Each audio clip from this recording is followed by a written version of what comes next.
Matsuzaka-san on the cover. And that's the chant outside Fenway Park. Get your scorecards. And today, the Red Sox fans with a second layer of clothing because it is cool temperatures of the mid-40s. Overcast day here at venerable Fenway Park in Boston. Fox Saturday Baseball comes to New England. Two teams, recent world champions, but failing to make the playoffs last year, clash today. It's the Los Angeles Angels against the Boston Red Sox. And welcome to Fenway Park, everybody. Dick Stockton along with Tim McCarver. This is the first time we've had the Red Sox on Fox, but they've already been seen twice in Japan because of the great phenomenon of Daisuke Matsuzaka, who has pitched twice. Big new face for the team. A lot of press reaction thus far, but there are other changes in the field for the Red Sox. Yeah, strong pitching staff, but a lot of turnover for a team that won a world championship only 2.5 years ago.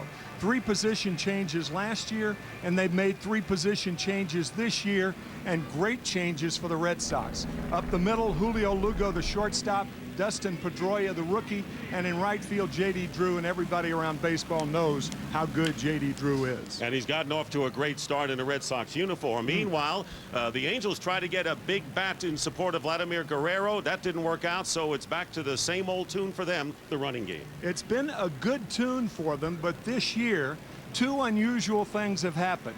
As a pinch runner, Eric Ibar went in at first base. He was caught stealing to end the game against the Oakland Athletics back on April 5th. And just this past week against the Cleveland Indians in Milwaukee, and we'll talk about that later. But again, Eric Ibar caught stealing to end the game. But that's the way the Angels and Mike Scioscia play it, and they'll continue to do it and look for that again today. All right, Curt Schilling will make his 3rd start for the Red Sox, and Hector Carrasco, a late call as the starting pitcher for the Angels. So coming up at Fenway Park, it's Patriots weekend, Patriots Day on Monday, and it's going to be Vladimir Guerrero with his big bat, Manny Ramirez, and Big Papi, David Ortiz for the Red Sox. Game underway coming up next. Because my country is all I know. I wanna be with my friends. 23 trips to the doctor, 7 trips to the vet, 76 trips to the grocery store, 3 weekend getaways, 1 vacation with everything on it, 4 recitals, 23 soccer games, away, and back and forth to work every day in between. You depend on your vehicle for a lot over the course of a year. Make sure it stays dependable with regularly scheduled maintenance at your local Napa Auto Care Center. Here's to men, to guys who want to spend more time having fun and less time in the men's room. And here's to Flomax. It may relieve male urinary symptoms due to BPH, also called an enlarged prostate, in 1 week. Only your doctor can tell if you have BPH, not prostate cancer. Common side effects of Flomax are runny nose, dizziness, and decrease in semen. Upon standing, a sudden drop in blood pressure may occur, rarely resulting in fainting. So when starting Flomax, avoid situations where injury could result.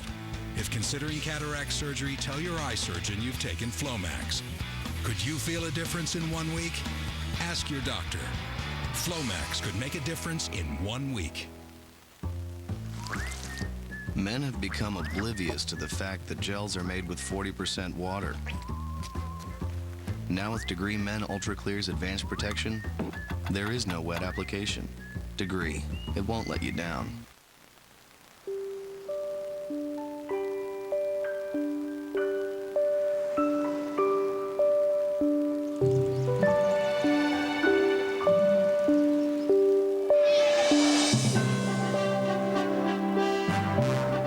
For decades, Bank of America has invested in the visionaries of film, as well as real estate, healthcare, and natural resources, giving them all the opportunity to succeed. Bank of America, Bank of Opportunity. Sports are great for a kid's body. Steroids aren't. They can ruin tendons in legs and arms. Steroids can stunt bone growth and increase the chances of liver cancer, heart attack, and stroke. Steroids don't make great athletes. They destroy them. Talk to your kids. Need help? Get help. Visit drugfree.org. The brightest stars in the galaxy are heading American Speedway. Defending Cup champ Jimmy Johnson battles Dale Earnhardt Jr. as NASCAR's best thunder into the Lone Star State. Live from Texas. Nextel Cup Racing returns tomorrow only on Fox.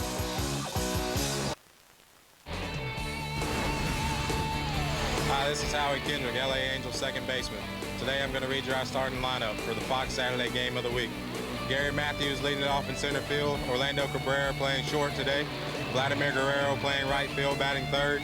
Garrett Anderson playing left field, batting fourth. Shea Hillenbrand batting fifth in the DH spot. Casey Kochman at first base. Myself, Howard Kendrick at second base. Jose Molina catching for us today, and Myceres Tours bringing up the rear at third base, and Hector Carrasco as our starting pitcher. All right, and we thank Howie Kendrick for delivering the Angels starting lineup, brought to you by Taco Bell. Think outside the bun. And the temperature 46 degrees and the wind 16 miles an hour coming in from left field under cloudy skies as we get underway with this one, as Curt Schilling making his third start of the year for the Red Sox. He opened in Kansas City and was shelled, as you could see, but came back with a strong performance last Sunday against the Texas Rangers. And if it's a big game, usually you get a big performance out of Curt Schilling, one of the great big game pitchers in the history of the game. 14th on the all-time strikeout list. That may surprise a lot of people. It certainly surprised me. And is he worthy of the Hall of Fame? Well, in prior years, I don't think you talked about Curt in that vein, but you have to start thinking about it if he pitches another year or two after this year. At age 40, 208 lifetime wins.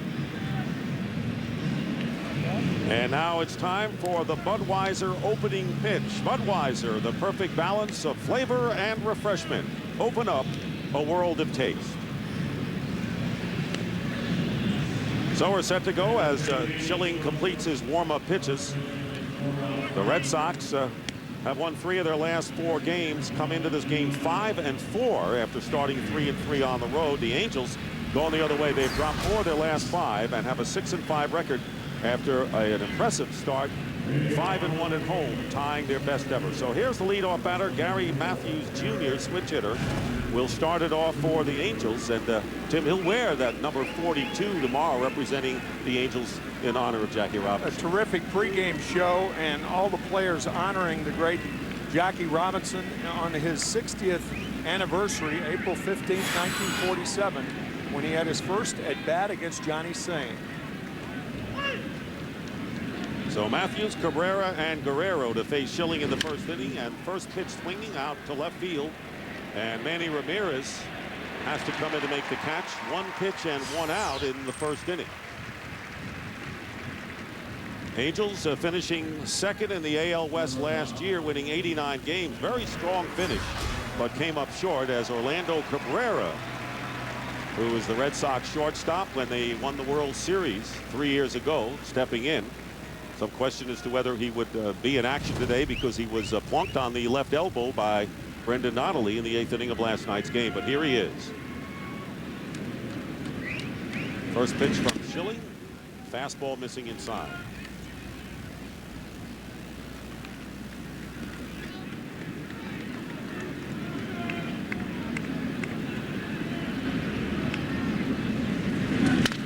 Fastball in the air. And Ramirez only a couple of steps, so he's handled the first 2 outs of the game. 2 down here in the first inning, and Vladimir Guerrero coming up to the plate. Dick, it's rare to come into Fenway Park and see the ball not traveling to left field, but the wind is blowing in from the monster, as you talked about earlier. The monster's breath is blowing in on the hitters this afternoon. There's a guy who could turn that around, however, Vlad Guerrero. Yeah, I don't think that the wind would affect him if he gets a hold of one. No. Standing deep in the batter's box, and the first pitch is a strike on the inside corner.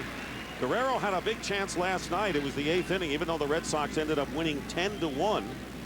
They were up 4-1 with runners on first and third, and Tim Wakefield giving way to John Papelbon, who struck out Vladimir Guerrero on an impressive 97-mile-per-hour fastball. Then he got Garrett Anderson on a line drive to left field to Manny Ramirez. And even though Papelbon did not get the save, he pitched in a very, very important part of the game. 1 ball, 2 strikes to Vladimir Guerrero. See, Guerrero on the splitter, that ball out of the strike zone. And the one thing about Guerrero, he is the most undisciplined good hitter that you will ever see.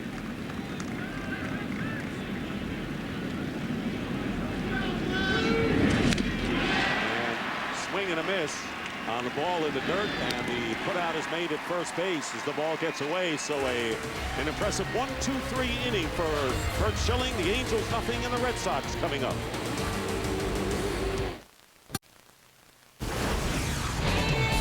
Hi, welcome to Fox Saturday Game of the Week. I'm Jonathan Papelbon. Here's the Boston Red Sox lineup. Leading off, Julio Lugo playing shortstop. Eric Hinske playing first base. David Big Papi Ortiz DHing. Manny Ramirez playing left field. J.D. Drew playing right field. Mike Lowell playing third base. Jason El Capitan Veritek catching. Coco Chris playing center field. Dustin Pedroia playing second base. And the Big Daddy Curt Schilling on the bump today. Great personality for Jonathan Papelbon, and today's starting lineup delivered by him for the Red Sox, brought to you by Taco Bell. Think outside the bun. Hector Carrasco, and slipped into starting because Kelvin Escobar on the disabled list for 15 days with a sore throwing arm. And so Escobar, the latest of Angel pitchers who have been ailing. Of course, some of them, Bartolo Colon, Jared Weaver in particular, are headed back soon. So stepping in, Julio Lugo, 11 for 34, hitting .324 for the Red Sox. One of the new faces that you talked about. Lugo takes the strike. Mike Scioscia looking for 5 or 6 innings out of Carrasco today, realistically, about 80 to 85 pitches.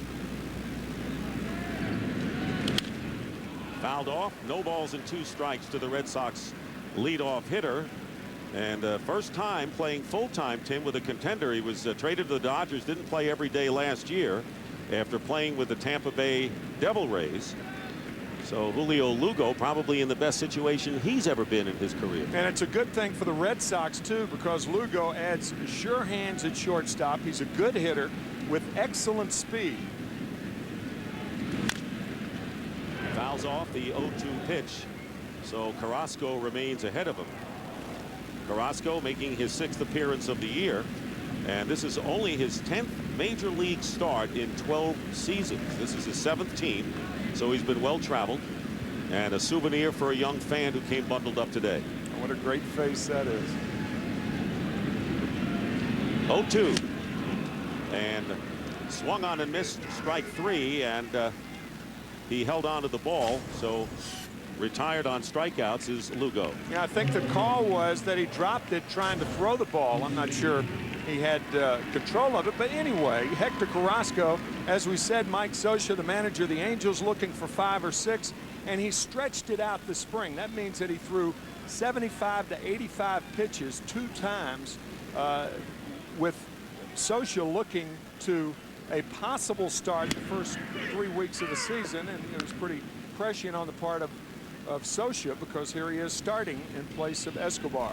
And Scioscia watching Carrasco facing Eric Hinske, who's playing first base today. Only been up twice, but has 2 hits for the Red Sox. And Hinske, the former Toronto Blue Jay,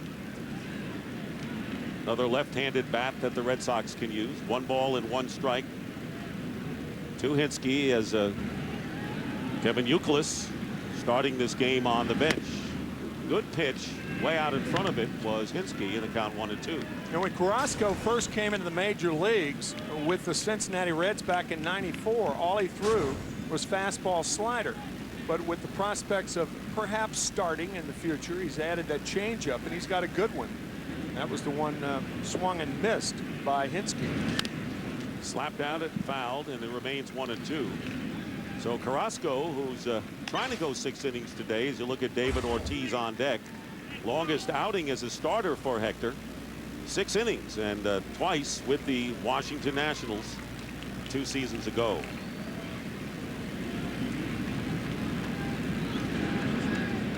Carrasco was a candidate to be the 5th pitcher, but lost out in that bid to Dustin Mosley.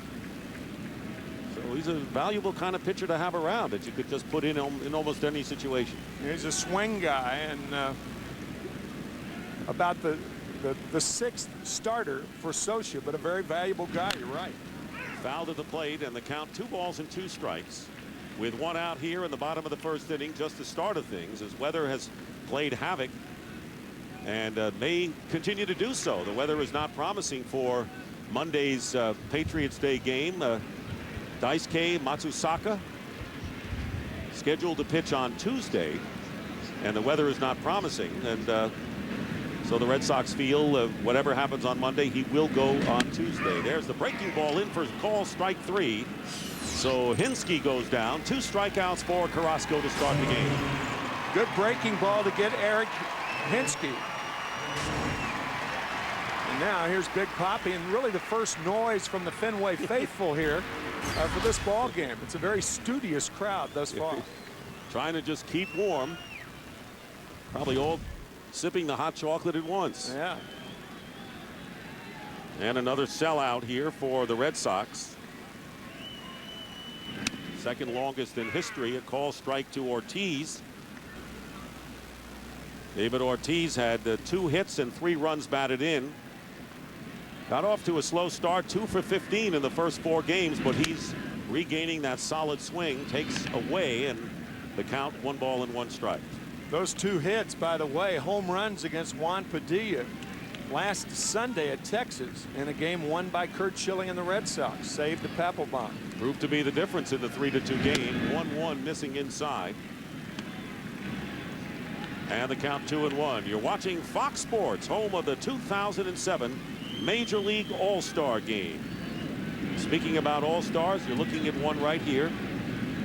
David Ortiz, who has really been the heart of this team the last couple of years.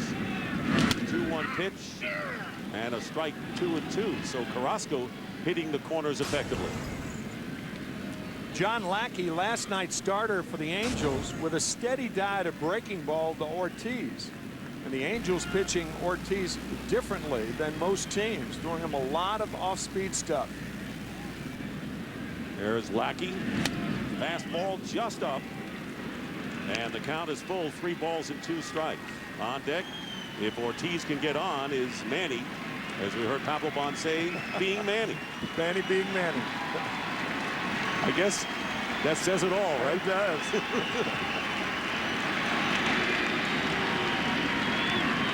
3-2 pitch, up high, ball 4. So David Ortiz draws a 2-out walk from Carrasco, and Manny Ramirez will come to the plate. Ramirez, despite his 194 average, has hit the ball hard.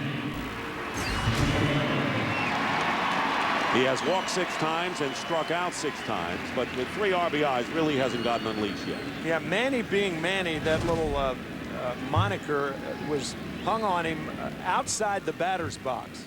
In the batter's box, he's Manny being terrific.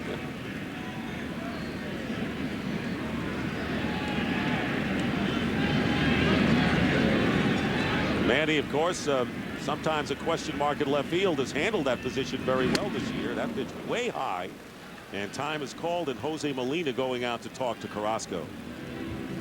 There you see a lifetime against Carrasco. Ramirez has had good success. 7 for 14.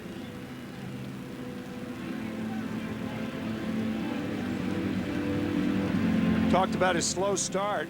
It might be the Manny trying to sell his $4,000 grill post syndrome.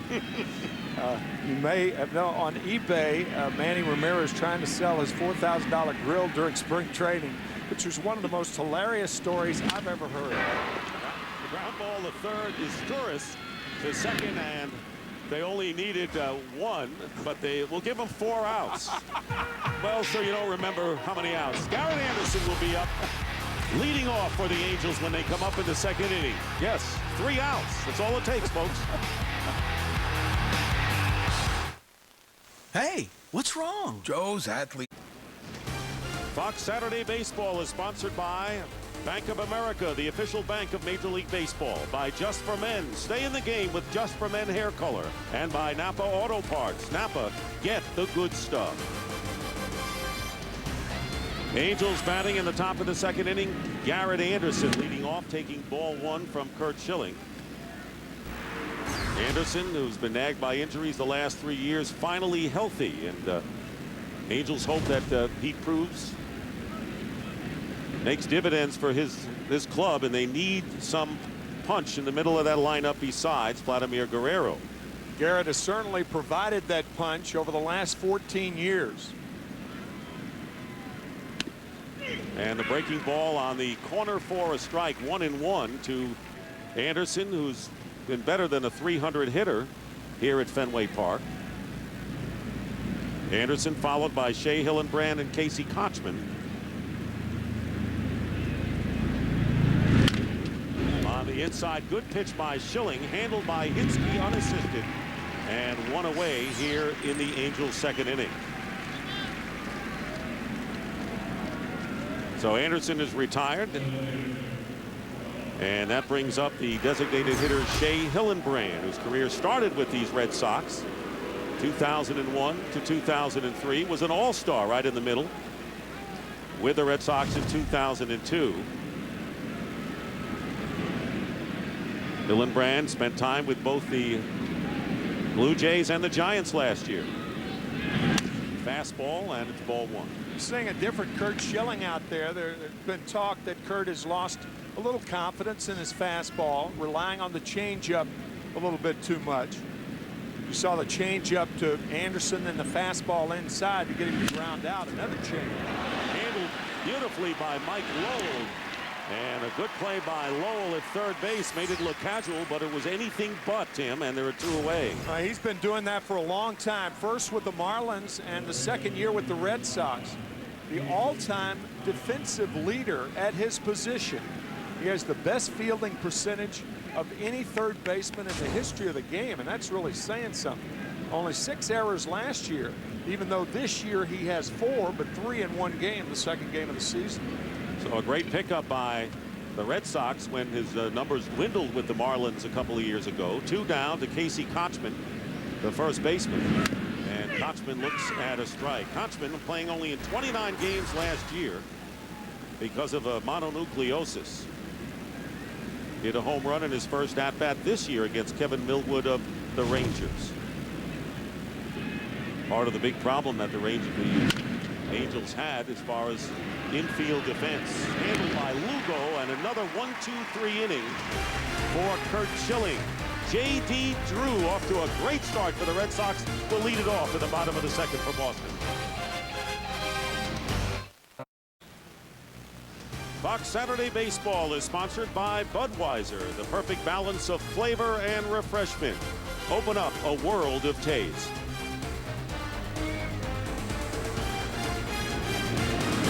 Red Sox batting in the bottom of the second inning in what has been a silent capacity throng so far here at Fenway Park. J.D. Drew, the right fielder, leading off and taking ball one. Drew has hit in every game thus far, has a 9-game hitting streak, and has gotten off to a great start in what a lot of people question the move by the Red Sox. He takes down low 2-0. Injured played career, in fact, off-season shoulder surgery. Last year came back with 100 RBIs for the Dodgers. Laid back player.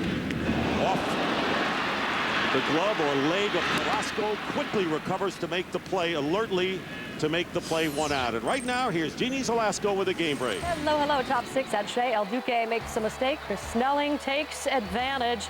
Next batter, it would be another miscue, and this one more costly. El Duque into the opposing pitcher. Sean Hill pleads his case, but he's tossed, and the Mets lose to the Nationals.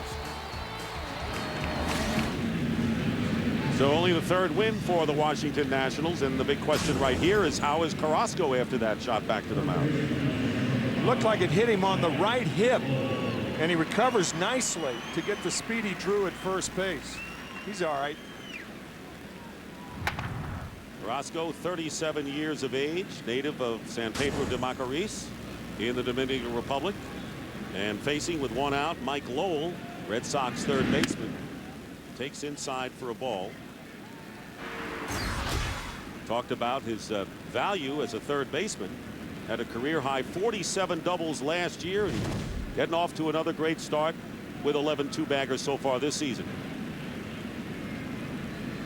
Here's the 1-0 and a call strike. 1 ball and 1 strike. Red Sox, as we said, winning 10-1 last night. They scored 14 runs in beating the Mariners opening day, and in between that, as you look at on-deck hitter Jason Varitek, they were 1 hit by Felix Hernandez. Speaking about a hit, Mike Lowell lines one to the opposite field, the first base hit of the ball game, and the Red Sox have a runner on with 1 out. There's not a hitter in baseball that a hit like this doesn't help. The reason for that, your shoulders in the proper position. Even if you're a pull hitter, when you go the other way, you're actually taking the good part of the bat to the outside pitch. Good hitting by Lowell. 1 on, and here is Jason Varitek. Got off to a slow start. Switch hitter. 2 for 19 as a left-handed batter this year. Last year bothered by knee problems. Hit .234 after coming back from knee surgery. Played just over 100 games. And you got to really wonder as he takes a strike about the wear and tear of catchers who are so valuable in calling pitches and playing so many games behind the plate. Well, Jason turned 35 on Wednesday night. That was the game that Daisuke Matsusaka pitched against Hernandez, Felix Hernandez of Seattle, throwing a 1-hitter against the Red Sox. J.D. Drew getting the only hit, and that was in the 8th inning in the dirt, and a good stop made by Molina, preventing any possible advance. But you're right, though, Dick. I mean, you know, the inference of a catcher like Varitek when you're 35 is, you know, you certainly do not feel younger when you're a catcher and has caught as many games as Jason has. 1 ball, 1 strike to Varitek with Lowell with the short lead at first. Swing and a miss. And the count 1 ball and 2 strikes. I'm really surprised that almost all catchers don't have slow starts. And the reason for that is spring training. Normally, catchers are relegated to warm-up pitchers. Your hitting comes last. And when you think about it, unless you're an offensively minded catcher, you don't have a lot of catchers who get off to good starts in April. And Varitek striking out on an awkward swing and a miss. 3rd strikeout for Carrasco here. Yeah, good curveball from Carrasco. It may be the best pitch he's thrown so far to get Varitek. 2 down, and here's Coco Crisp. Varitek and Crisp back-to-back switch hitters in the Red Sox lineup. Crisp hitting 8th. He's off to a woefully slow start at the plate, hitting 121. Lowell with a lead at first base. And well behind that fastball as he swings and misses. 0 for 5 to drop his average to 121 last night. Coco has that unusual way of starting out with an open stance, and then he moves the front foot slightly as the pitch is on its way. It's almost a 2-part swing. Success 2 years ago with Cleveland, but he has not found that success with the Red Sox. Watch his front foot. See, the front foot comes set, and then he strides. It's a very, very difficult style of hitting. You're right, though. He fell off in almost every offensive category last year from what he did with the Indians in his last season. Of course, not in the stolen base department. Had a career high with 22 last year. 1-1 with 2 down. And the breaking pitch misses inside. So let's compare Crisp to his last couple of years in Cleveland to what he's done in Boston. There you see a tremendous contrast in all those categories. Numbers are not good.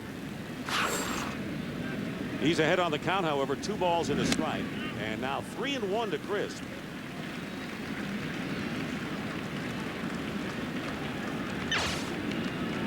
Dustin Pedroia, one of the 3 new faces that Tim referred to at the start of our game today. 9th hitter, the new second baseman, waiting on deck if Crisp can get on.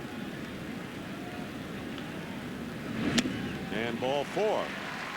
So 2 walks And that one not even close, as was the fourth ball to David Ortiz last inning. So the Red Sox with runners at first and second with 2 down, and Pedroia will come to the plate. So here's Pedroia, the only unproven starter in the Red Sox lineup, 23 years old. And you mentioned the new look. Well, with Pedroia and Lugo in the lineup, the Red Sox have the 7th new pair of middle infielders in the last 7 seasons. Wow. And you never That's a great hear note about that. Pedroia, a guy who does not have power the other way. You can almost watch him take batting practice and look at how fervently he tries to go the other way. Guerrero a little deep in right field for a guy like Pedroia, who does not have power the other way. Flinched from that breaking pitch, and a good one by Carrasco, 0-1, and there you see Guerrero practically playing Pedroia as a left-handed pull hitter. And a big gap in left center for the Red Sox rookie second baseman. 0-1 the count, 2 out and 2 on, and the ball gets away, and Lowell will advance to third. Didn't need to slide, but just made sure. Holding at first base is Crisp. So the Red Sox now runners at first and third with 2 out and 1-1 to Pedroia. Good base running by Lowell, and the reason it's good base running, he realizes you can take more chances at second base on a pass ball because you're farther away and the catcher has to make a farther throw. When you're at first base, you can't take that lead and take that chance. Good base running by Mike Lowell. So the pass ball charge to Molina, and Pedroia with an opportunity here with the count 1-1.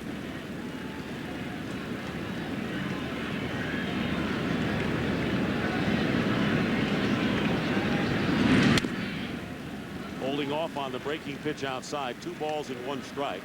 The Angels and Red Sox have had classic battles in recent years, as you know, and the Angels have been a successful road team, including here at Fenway Park. And the top of the order, Julio Lugo, looking for an opportunity here in the second inning. No score. Bottom of the second, runners at first and third. And the pitch misses again. So now Carrasco, who has walked 2 and struck out 3, falls behind Pedroia, 3-1.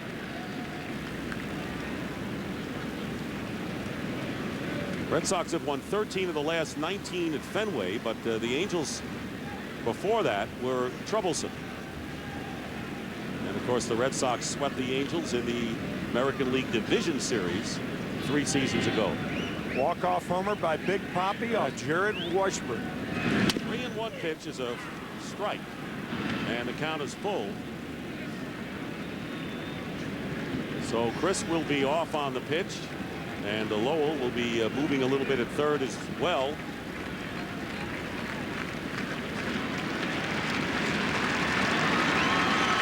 This will be Hector Carrasco's 40th pitch, and we're only in the second inning.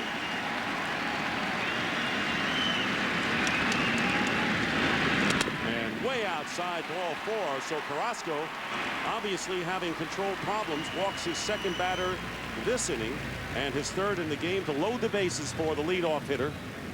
As going to the mound, Mike Butcher in his first year as pitching coach, who replaced Bud Black. Bud Black, now the manager of the San Diego Padres, staying in Southern California, and Mike getting a shot out to talk to Carrasco.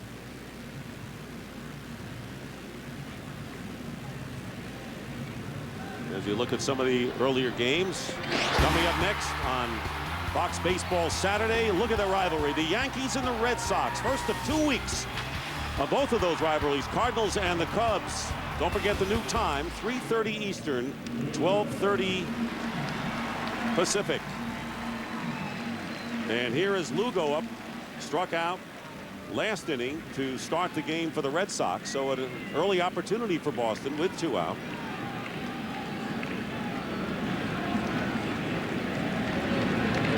You mentioned that Mike Scioscia said that he's been extended out. Carrasco has to 80 pitches, and he's halfway there right now. That's right.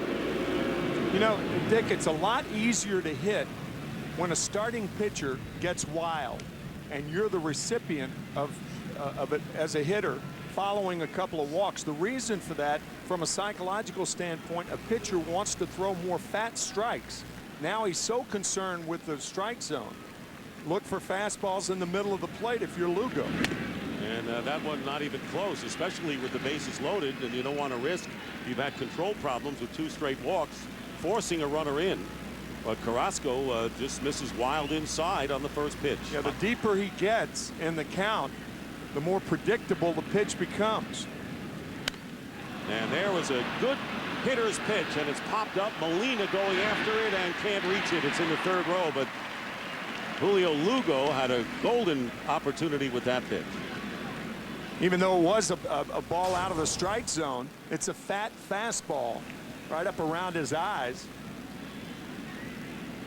To get the idea, the contact of the fastball right around the letters. But it's a predictable pitch, and whenever major league hitters can get predictable pitch, just think about it. I mean, these guys are obviously very talented at hitting balls in the middle of the plate. 1-1 the count with the bases loaded, and a pitch breaking outside. So Mike Lowell is on at 3rd base. Coco Crisp, the runner, at 2nd. Dustin Pedroia on 1st. And if Lugo can keep it going, Eric Hinsky will come to the plate on a cool Saturday late afternoon here in Boston. And the weather forecast not getting any better for the rest of the weekend. Pitch is low, and right now, big time control problems for Hector Carrasco. 3-1 the count to Julio Lugo. Now the guy's having control problems. What do you do on 3-1 here? Turn him loose. He'll get a fastball. And he gets a high fastball and flies it out to center field. Gary Matthews Jr. makes the catch, and Carrasco gets out of trouble. No score after 2. We'll return to Boston after a break from your local Fox station. You're watching Fox Saturday Baseball Game of the Week. Back here at Fenway Park, Dick Stockton along with Tim McCarver, and the bottom 3rd of the Angels order facing Curt Schilling here in the 3rd inning. Howie Kendrick, promising young 2nd baseman, taking a fastball for a strike. Hector Carrasco in the dugout, realizing that he got away with the pitch. Julio Lugo swinging at ball 4, which would have put the Red Sox on top. Schilling's 0-1. 1 ball and 1 strike to Kendrick, and the Angels are hoping that Howie will become a major factor offensively for them. He's 23 years old. Hit over 300 after the All-Star break last year. Played first base, but 2nd base is his natural position. Takes a big cut and misses. And it's 1-2. There are a lot of players that come to the major leagues with that can't miss tag on them. None better than the young Howie Kendrick. Fastball grounded in the hole into left field for a base hit. So Howie Kendrick, the first base runner, and the first hit for the Angels. Well, tomorrow, of course, a big day in Major League Baseball as they will celebrate the 60th anniversary of Jackie Robinson's Major League debut. Without Jackie Robinson, and who can say what I've been without you?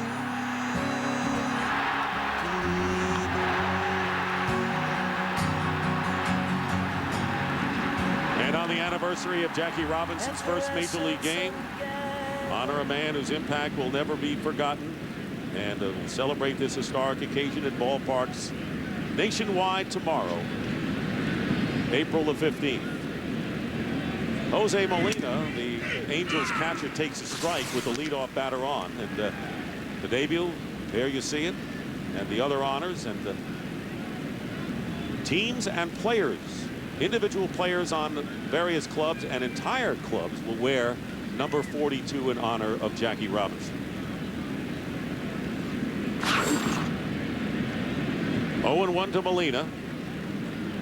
4 for 14 on the year, and the pitch taken down low, 1-1. Dick, I was at the Cardinal opener against the Mets a couple of weeks ago, and I ran into Lou Brock, former teammate, great player, Hall of Famer, and he told me a fascinating story, and he's doing a book about the life of Johnny Sain. Johnny Sain, a pitcher for the Boston Braves, and what does he have in common with Jackie Robinson?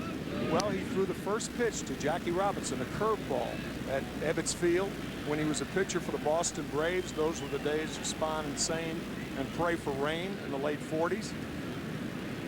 But there's another part of that story.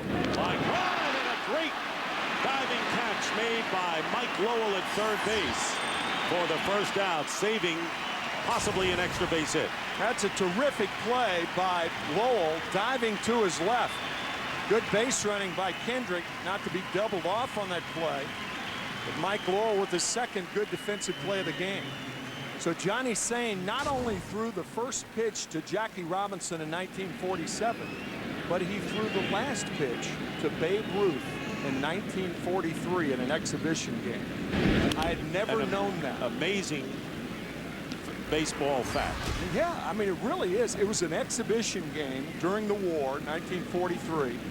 I think the Babe was 43 at the time, but an exhibition game, and Johnny Sain walked Babe Ruth his last at bat ever, and then 4 years later he threw the first pitch to Jackie Robinson. And Johnny Sain became one of the great pitching coaches for many clubs throughout Major League Baseball.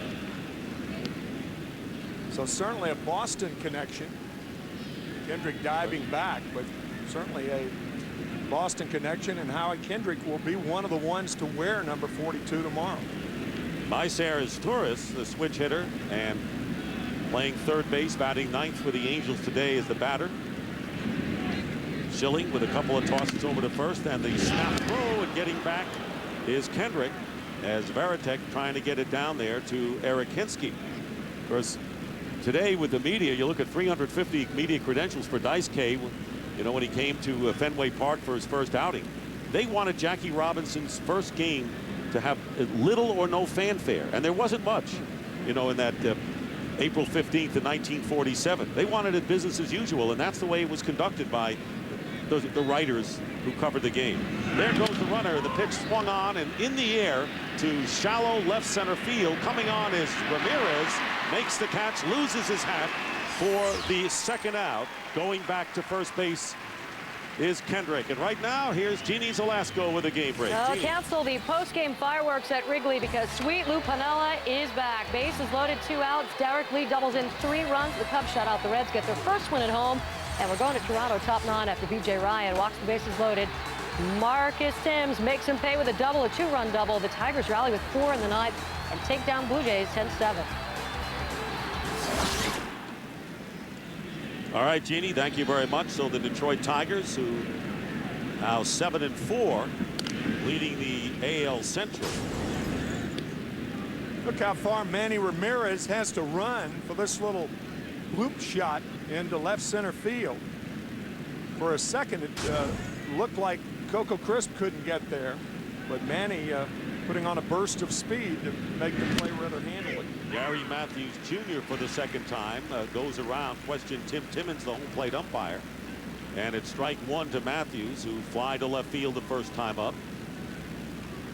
Manny Ramirez at times has been a liability, as we know, in left field, but so far this year has handled things, including a shot off the wall against Seattle, handling it, holding Guillen to a single, and he has played a lot better in left field in the early going for Boston.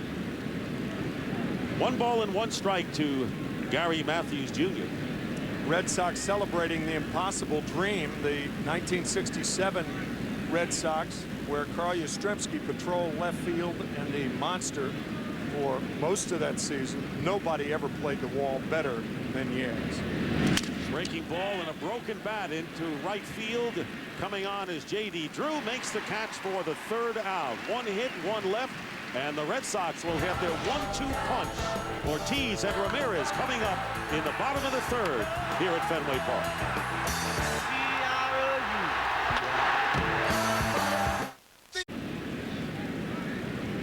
Back here at Fenway Park, bottom of the 3rd.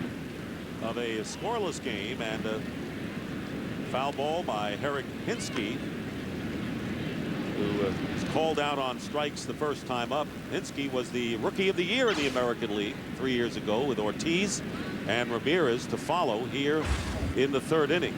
Hit 24 home runs, had 84 runs batted in for the Toronto Blue Jays. Fastball hit in the air deep to center field. Back goes Matthews at the base of the wall. Leaps and the ball gets away. Hinske rounds second. He'll get into third base, and he'll be held up there by DeMarlo Hale, the third base coach. So Matthews gave it all he could do to get to it, and it was just unavoidable for him to make the play to the deepest part of this park. Gary Matthews plays the ball properly by going to the wall, and then he jumps. Garrett Anderson backing up the play, but with that much hang time, that is a monster triple for Hector Carrasco. Now that sets the table for the big guys, Ortiz and Ramirez coming up. So Hinske with a triple, and now 3 for 4 in his brief outing at the plate for the Red Sox. Here is Big Papi, who walked his first time up. Runner at third, fastball on the outside edge for a strike. So the Red Sox, who left the bases loaded in the second inning, have a runner at third with nobody out here in the third. Manny Ramirez on deck. Red Sox couldn't want 2 better hitters right now with a runner at third and nobody out, as a beach ball gets loose in left field.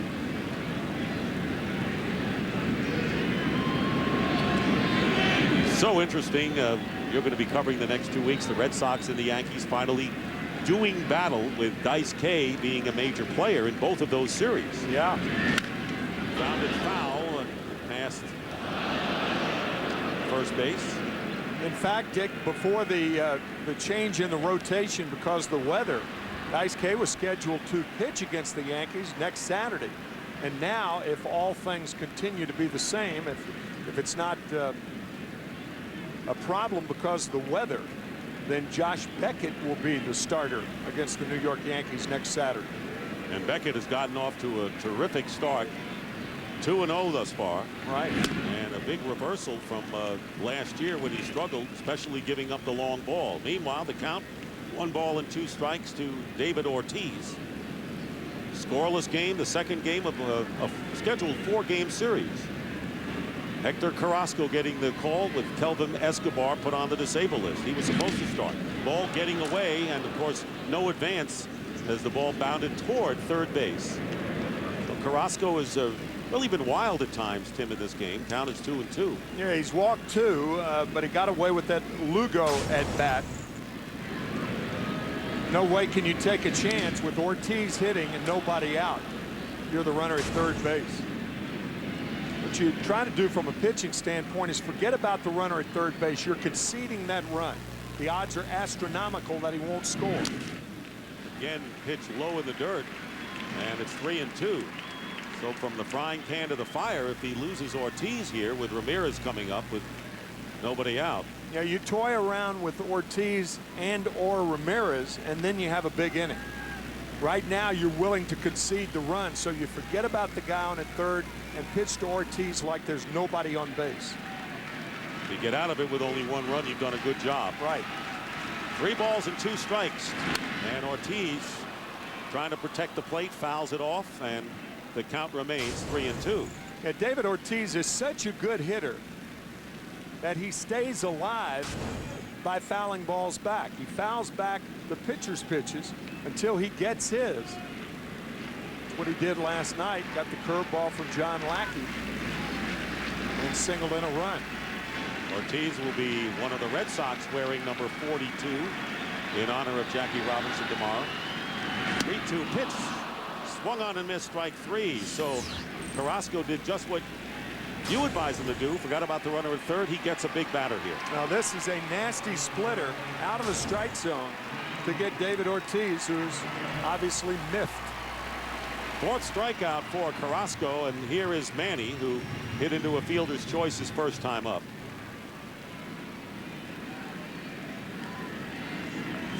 Manny leading the American League in on-base percentage last year, .439. Dick, you won't see many managers taking a chance like this with Manny Ramirez hitting. The Angels are playing the infield in the third inning.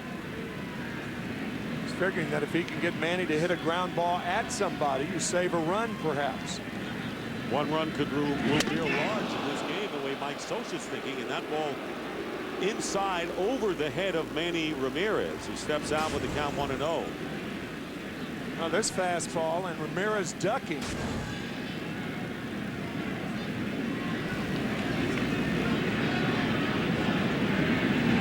Carrasco's just all over the place. 4 strikeouts, but he has been wild along with it. Here's the 1-0 pitch, and it's popped up to the center of the infield. Calling for it was Coxman, and coming over is Kendrick to make the play for the second out. So a big opportunity for the Red Sox with less than 2 out and a runner at third. They've had 2 chances after the leadoff triple by Eric Hinsky has seen their big 2 hitters fail to deliver. So now it's up to J.D. Drew with 2 out, and the infield moves back. Oh, what are the odds of that happening? At first pitch, right at the coconut of Manny Ramirez, and then he pops up after Ortiz struck out. J.D. Drew with a chance to pick up his teammates right here. If he gets a hit, that'll relieve Ramirez and Ortiz of the heat of leaving that guy at third. Here is Drew, who hit a sharp comebacker off the leg of Carrasco, who handled it. Drew out. Pitch outside, ball 1. So the Red Sox, who had the bases loaded, though, with 2 out last inning, could not capitalize, and a leadoff triple with Ortiz and Ramirez coming up, and you think, well, this is going to be a golden opportunity, and it was. And now it's up to Drew with 2 out. That pitch down low, 2-0 to the Red Sox right field. J.D. Drew, first time in 9 years that an opening day here at Fenway Park. Trot Nixon did not man right field. Nixon now with the Cleveland Indians. And down low, good stop by Jose Molina. He's had to do a lot of that so far today, and it's 3-0. That's a fine play right there. The problem with pitching around a hitter with a runner on at third base, there's a chance of a wild pitch or a pass ball, and now they're going to walk J.D. Drew, and I think this is a good move.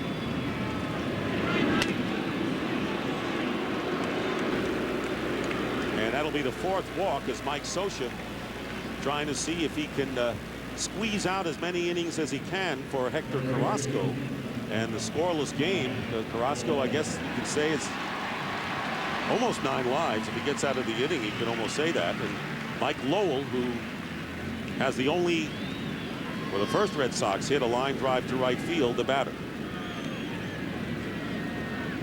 2 out, runners at first and third.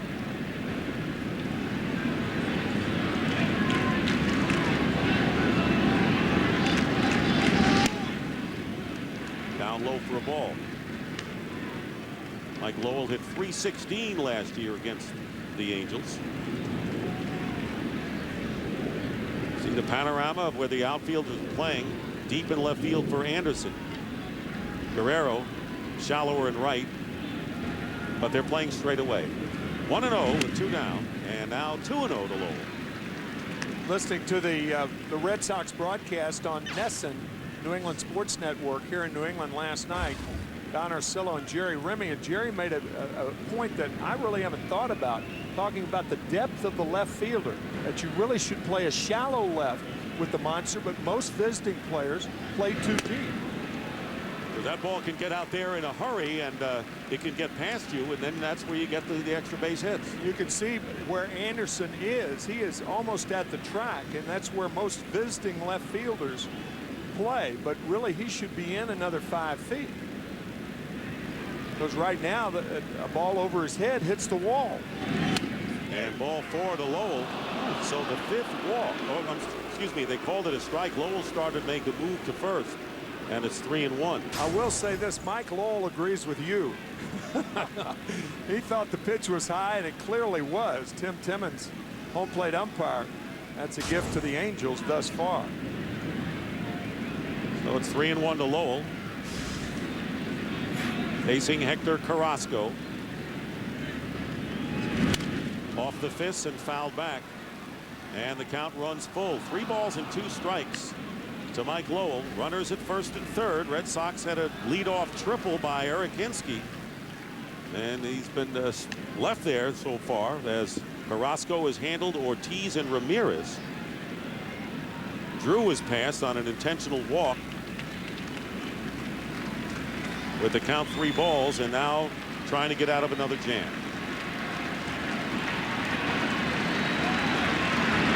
Runners are off. The 3-2 pitch. Ball 4 outside.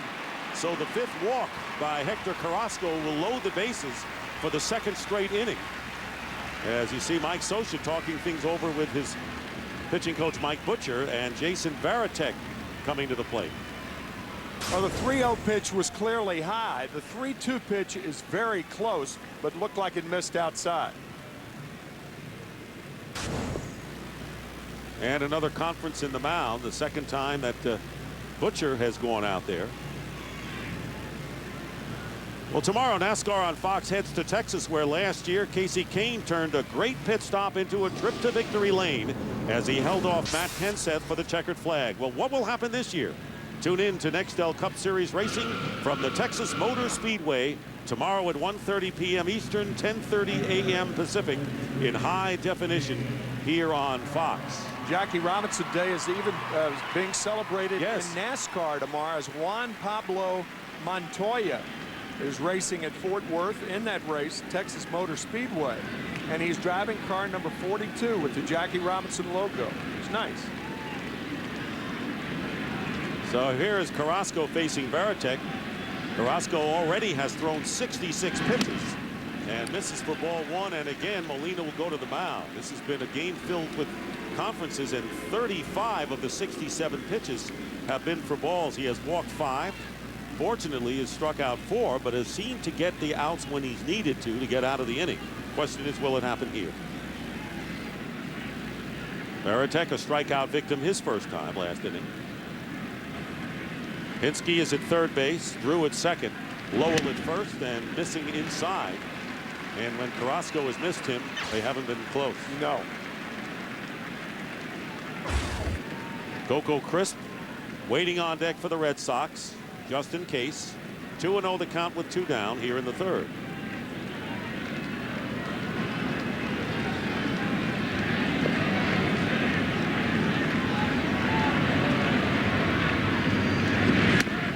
That's right down the middle for the strike. 2-1. And Varitek thought it was low. Tell you, there's a lot said about how infielders, it was close, borderline pitch. A lot's been said about how infielders aren't ready when a pitcher is out there and he's all over the place as Chris Buchek is warming up. But umpires suffer the same fate. And a line drive to center field. Gary Matthews loses it off his glove. 2 runs will score for the Red Sox. And going to third base is Mike Lowell on the line drive to center field. A hard ball to handle for Gary Matthews Jr. right at him, and it appeared like he had settled and made the play, and then it glanced off his glove, and the Red Sox get 2 runs in and take a 2-0 lead here in the 3rd. Tim Wakefield, the starter in last night's game, understands the movement on this line drive to center field. The ball knuckleballing. It's got to be an error on Gary Matthews. That play has got to be made. But it knuckleballs, hits the heel of the glove of Matthews, allowing 2 Red Sox runners to score. And it is an error on Matthews. And it was an error, and there you see the 2 runners coming across. 124 errors made by the Angels, most in the league last year. And a lot of them were made by the infield because of the changes made there. But there you see 6 already this season by LA, as Mike Scioscia telling Casey Kochman that he wants him to play a little behind Varitek. So the error and 2 runs scoring, and the Red Sox are up 2-0. Runners at first and third. 1-0 the count, and the line ground ball nailed by Cabrera, who gets the force. Terrific play by Cabrera, saving a run, but the Red Sox get 2 and lead 2-0 after 3.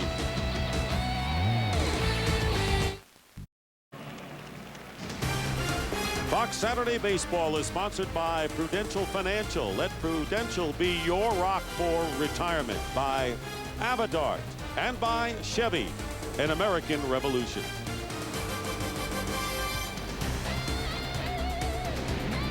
Curt Schilling now staked to a 2-run lead as the Angels 2-0 the score. Coming up in the 4th inning, Guerrero, and Garrett Anderson to face the veteran right-hander. Ball 1 to Cabrera, who flied to Ramirez his first time up.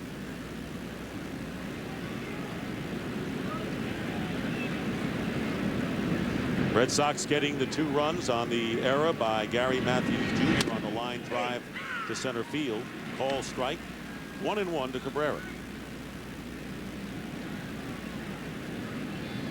Angels and A's have won the division title the last 5 years in the American League West. One of the reasons why Vladimir Guerrero, who's on deck, fly ball left field. It's going to be the ball. You can hear it off the scoreboard, but that's how you play left field. As Tim mentioned, Carl Yastrzemski, when he played here, and Manny Ramirez knew it was off the wall, one hop, and holds Cabrera to a single. Yeah, and that was the point we were making about Garrett Anderson, who's playing near the track. You can see Manny Ramirez right there. With the ball over his head, it's going to hit the wall. So he just plays it on a bounce. And that way you cut down on all the hits that are gotten in front of you. Broken bad hits and the balls that aren't hit well. So that's the second hit for the Angels. And Cabrera, the former Red Sox shortstop, is on. And here's Vlad Guerrero. Struck out his first time up. And a breaking pitch hit in the air. Good pitch. And second baseman Pedroia is going out. Called off by J.D. Drew. And that's out number 1. Well, we talked to Terry Francona, the Red Sox manager, and asked him specifically about his plans for Jonathan Papelbon. How will he use him? For him to get pivotal outs. You know, good teams shorten games. And sometimes the save situation, you try to wait for the 9th and you don't get to the 9th. We have such an effective weapon out there, and he can be so devastating. Just we want him to have some say-so in the outcome of a game. And last night's a good idea what happened, and then we ended up scoring, and we got Timlin in there. Worked out all the way around. Terry, you've seen the evolution really of Curt Schilling from a power pitcher to a guy who's got to move the ball from one side of the plate to the other. He's doing that today. Yeah, he's getting some early count outs. He's being efficient with his pitches. He's come up with that changeup, and along with his split and his breaking ball. You're right, he has changed a little bit, but there's no reason he still can't be a dominant pitcher. Terry, thanks for being with us, and good luck as the season moves on. Thanks, guys. And Terry Francona talking about with Tim the new pitches. Frank Catalanato hitting a changeup for a home run last Sunday, as Curt Schilling has been going more to the changeup. And the pitch is outside. And tell me, as a pitcher reaches 40 and now looks for new pitches, tell me what you think the plan would be with a veteran pitcher like that. Well, I think the best gauge, Dick, is his catcher. The guy who knows more about the velocity of a guy like Schilling, who's 40 years old, not throwing as hard as he once did, is the guy to whom he is throwing. That's Jason Varitek. 3-0 to Garrett Anderson with a runner at first and 1 out. Your catcher is your guy. You talk about the radar guns, and what the radar gun says your best gauge is the guy right here, and that's Varitek. And he's good at it. And in there for the strike. Taking all the way was Anderson at 3-0. 3 balls and 1 strike. Red Sox leading 2-0.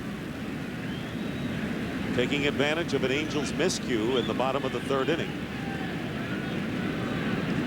Curt Schilling coming off an impressive performance last Sunday against Texas. 3-1 pitch. Check swing, but it's a call strike. So Schilling, after falling behind 3-0, now the count is full. Garrett thought that ball was outside, but as you see, it looked like it hit the front corner. That's the ability of Schilling to make a pitch when he has to make it, and he had to make that 3-1 fastball on the corner. Orlando Cabrera, the runner at first base, with the lead with 1 out. And he takes off. The 3-2 pitch is slapped to the right side. Eric Hinske has one play, and that's the first for the out. Advancing to second is Cabrera as we advance to Jeannie Zelasco with the game break. And I'm going to let you know it's a final in Cleveland where we learn when you actually play baseball, you have a chance to hit. After a Ryan Garker home run, Josh Barfield adds another. Rain-delayed Tribe shut down the White Sox, and the Rangers came into Seattle with 2 errors on the year. How about 2 in one game, including this one?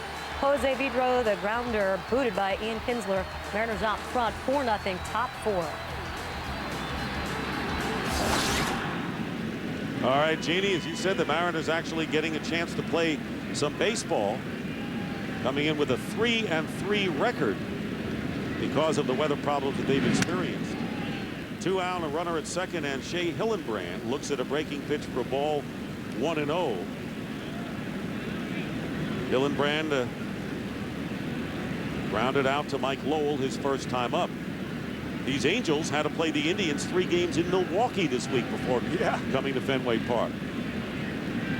They lost 2 out of 3. Bluffing to go was Cabrera, and the ball hit out to right field. Again, J.D. Drew with the run makes the catch, so Cabrera leads off with a single. Left at second in the middle of the 4th. The Red Sox lead the Angels 2-0.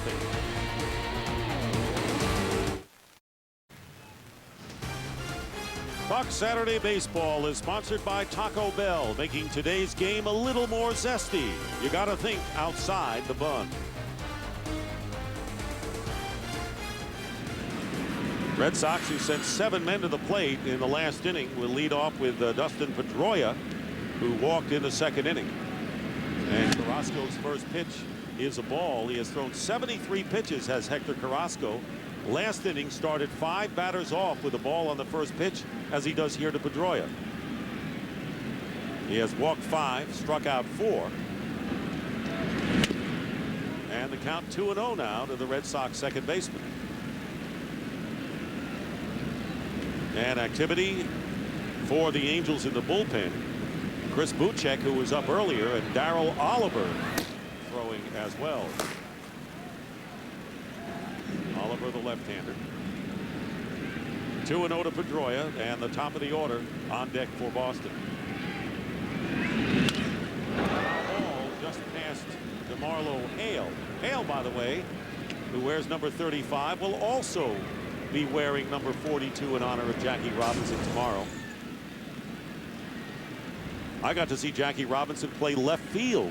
Did you really? Leading the first game, opening day in 1954, when the Dodgers opened up at the Polo Grounds against the Giants, and Jackie Robinson was in left field. Everyone remembers him as a second baseman, and moved to third when Jim Gilliam came up for the Dodgers. That was a giant year in New York. Yes, the Giants beating the Cleveland Indians in the World Series 4 in a row. Well, a couple of, the youngster had a father that took him to see Willie Mays make that catch against Vic Wertz in the first game of that World Series. Very lucky young man. Pedroia fouls it straight back, and it's 3 balls and 2 strikes. Number 42 worn by Jackie Robinson. And what a threat on the base paths. I mean, he just put the fear into pitchers. Well, and I know some of you young folks out there have seen Jackie Robinson in rundowns, in clips, and it would make an interesting segment. Just his rundowns alone, from what I've heard from all the guys who played against Jackie Robinson in a rundown was the most dangerous person perhaps in the history, and that's not overstating things either. Well, Mike Scioscia getting a bit apprehensive there, and here is the in-game box score for the game and for the Red Sox. You see Hinske with a triple and came around to score. The Red Sox with 2 hits. Brought to you by Avidart, our in-game box score. So Pedroia leading off with a walk, and here's Lugo, who was 0 for 2. Fastball hit into the air. Matthews, a little bit of a late start, but he's there to make the catch for the first out. Pedroia going back to first base. Had Lugo gotten on, it would have been an easy choice for Mike Scioscia, and I think he's going to make the move right now, and he is. He's going to bring Darren Oliver in for 2 hitters. That would be Hinske and Ortiz. Smart move. as Carrasco throws just about 80 pitches. He was right at that limit, and there is Darren Oliver expected to get the call here. So with 1 out and 1 on in the Red Sox fourth, we'll take a break, and we'll return to Fenway Park in Boston in just a moment. This copyrighted telecast is presented by the authority of the Office of the Commissioner of Baseball and may not be reproduced or retransmitted in any form, and the accounts and descriptions of this game may not be disseminated without express written consent.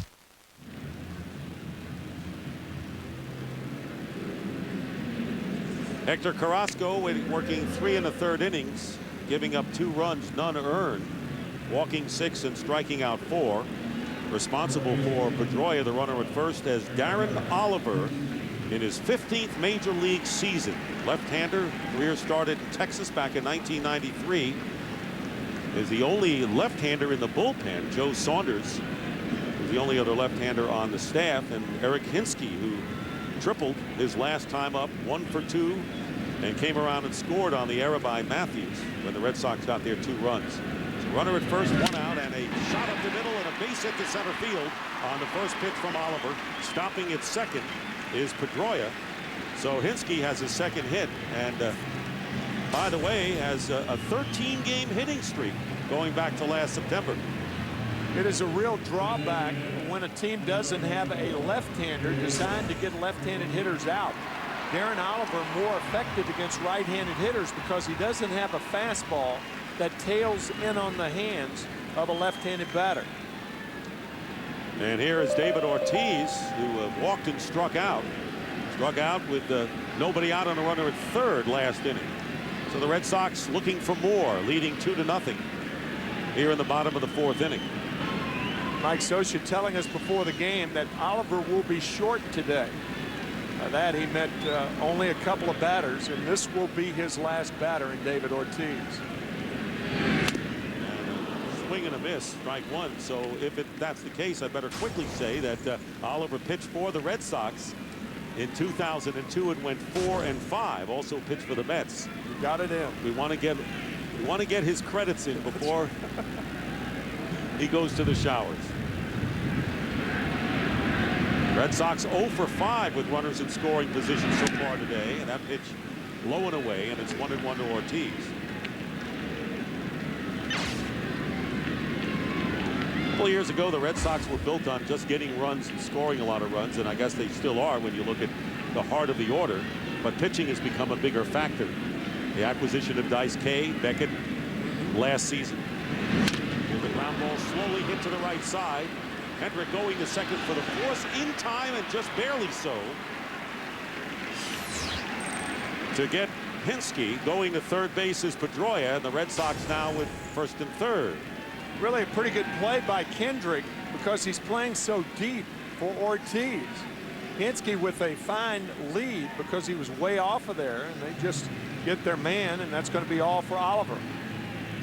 So as you said, as Mike Scioscia told us, short day for Oliver, and he will give way to Chris Buchek when we come back to Fenway Park.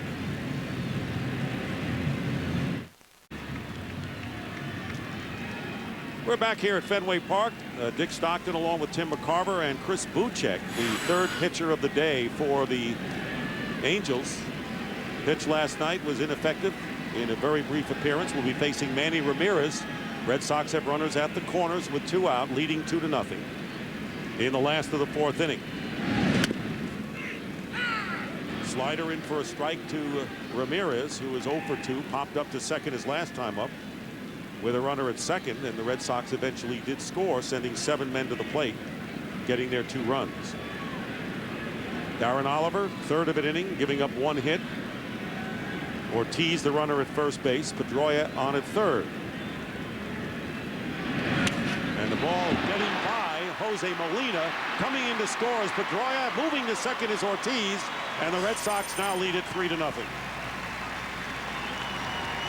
That's the last thing Mike Scioscia wanted from Buchek, as the Red Sox have scored 2 runs on an error and 1 here on a wild pitch. Now Molina going after that ball. The one thing about a breaking ball is you can anticipate the breaking ball in the dirt. That's what catchers are trained to do. And Molina, by trying to backhand the ball, if you don't catch it cleanly, then it's going to get by you. You block that ball, sometimes you have to determine whether you're the blocker or the catcher. Then he should have been the blocker. Wild pitch, but it could have been called a pass ball. Fouled out a play by Ramirez, and a good point there, because the idea is to block it even though, you know, the ball is in the dirt. Right, and you try to keep the ball in front of you. But the key thing is with breaking balls, you always anticipate them in the dirt. That puts you in the proper position to make the play. And also Jose Molina should know, because he's had to handle a bunch of pitches. And a bunch of breaking balls. Right, in the dirt, starting with Hector Carrasco early in the game. 1-2 with 2 down, runner at second base, and a foul ball, just foul, sliced down the right field line. And it wasn't fouled by much, as Rick Reed, the first base umpire, really had to give it a long look before he made the call. That was very, very close. Ramirez is shot down the right field line. That's about 3 or 4 inches foul.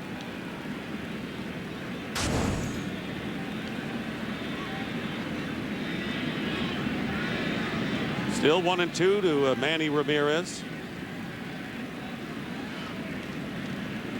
At least 30 home runs and 100 runs batted in each of the last 9 years, tying the second longest for that achievement. Framing the pitch there. Yeah, Molina, that is really staggering. We mentioned it earlier, boy, when this guy gets in the batter's box, there are few guys in baseball more productive.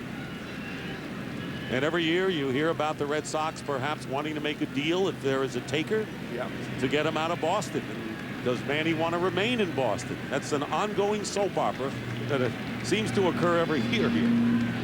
But look at those numbers and look at the company he's in.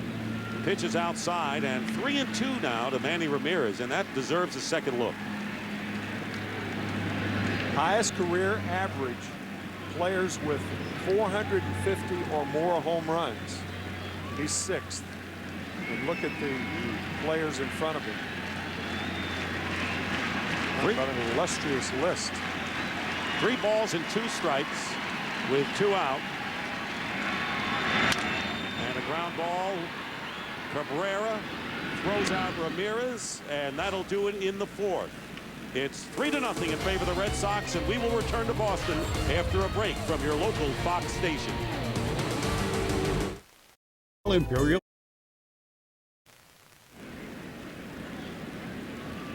Back here at the top of the 5th inning, Curt Schilling facing Casey Kochman. Strike 1 to Kochman, who bounced to shortstop Lugo his first time up.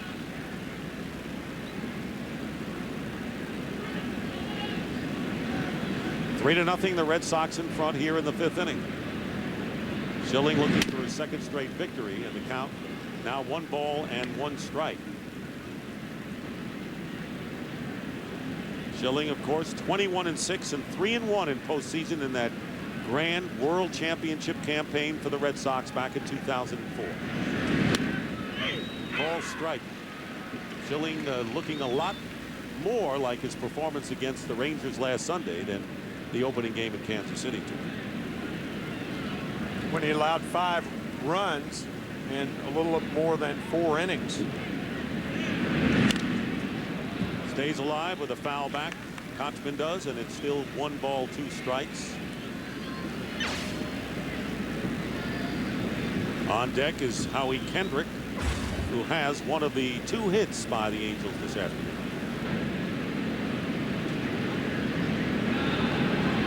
And late afternoon it is in the Eastern time zone. Overcast, foreboding day all day. No threat of rain as Kochman takes ball 2, 2-2. But look out. Yep, it's on its way.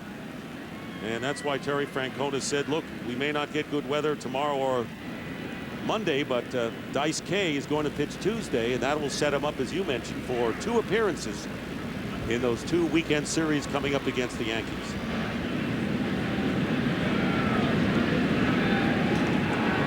Two and 2 to the leadoff hitter Casey Kochman here in the 5th. And he jams it and fouls it straight back here.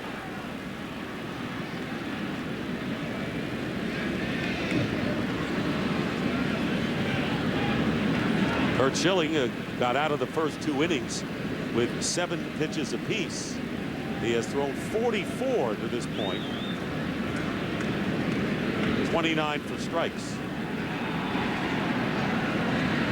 Again, the 2-2.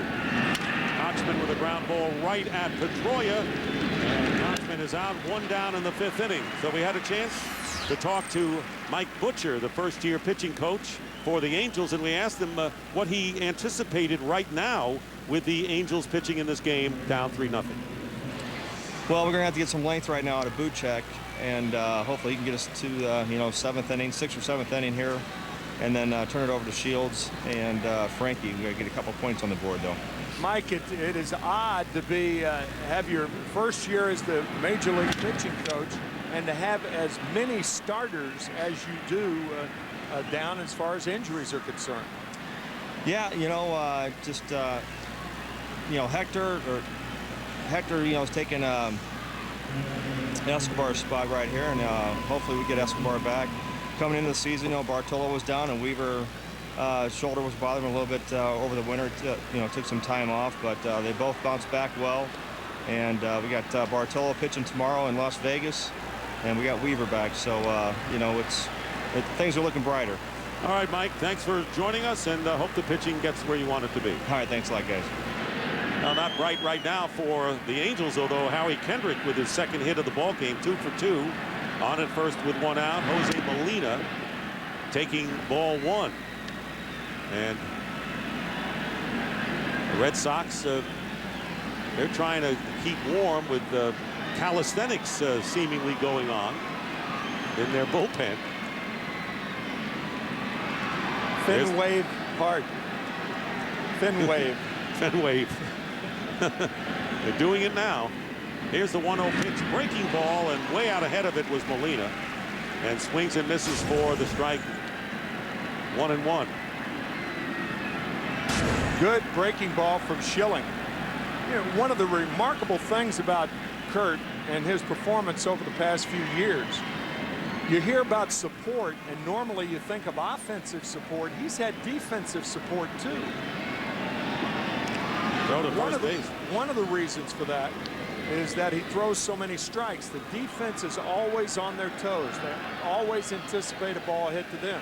He's gone 83 games without having allowed an unearned run. 83 games. That's regular season only. It's about 2 years. And that's to his credit, as you mentioned, absolutely. because you're pitching, you have to stay alert in the field as opposed to pitchers that step off the mound and step off the rubber lot. And when you throw a lot of strikes, that's what happens with your defense behind you. They're always on every pitch anticipating a ball hit to them. 1-2 the count to Molina, who was robbed of a base hit by Mike Lowell, who made a sparkling diving catch back in the 3rd inning. That's the defensive play of the game thus far.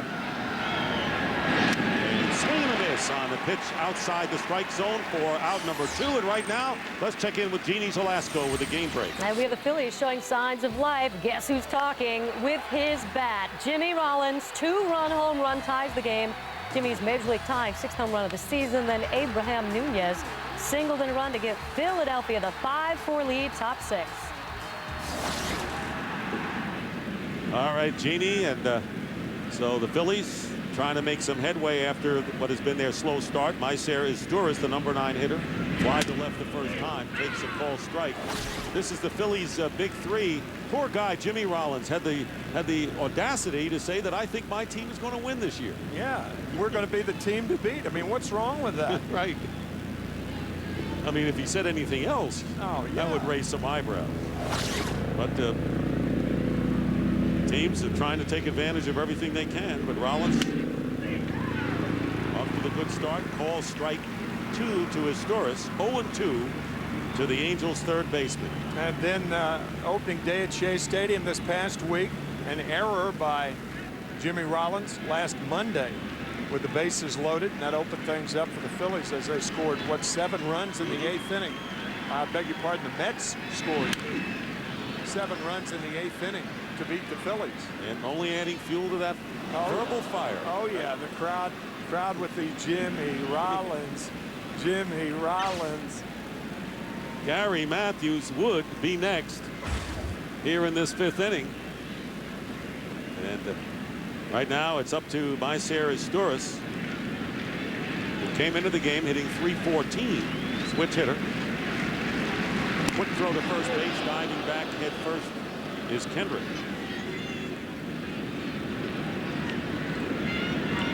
Curt Schilling, who had a streaky year last year, started the season 4-0, then slumped a little, 5-0, 1-4, before finishing up with a victory at the end of the year.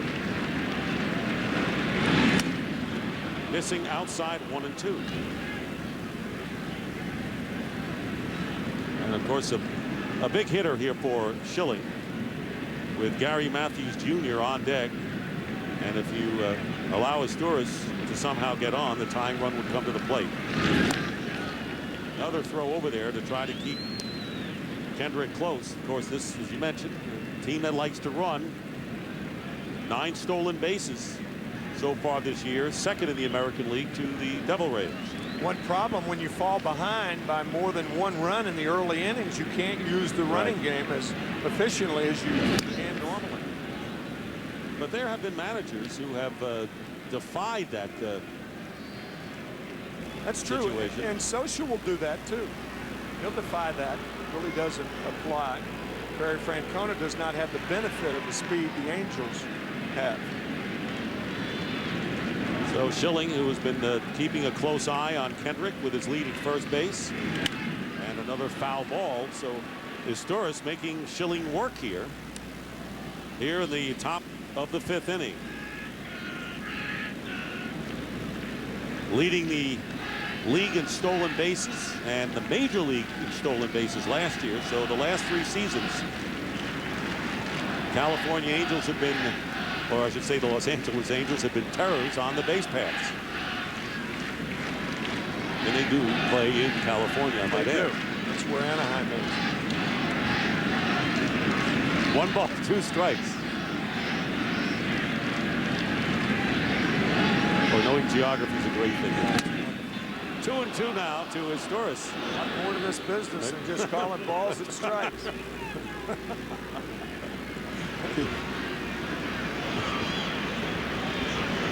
You have to know where you're going.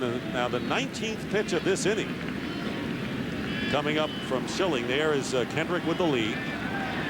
He's been the offense today for the Angels with 2 singles and 2 trips and a line drive to center field. And coming on to make the catch is Coco Crisp as that ball hung out there in center field. No runs, a hit, 1 left in the middle of the 5th. 3-0 in favor of Boston. Fox Saturday Baseball is sponsored by Chevy and American Revolution.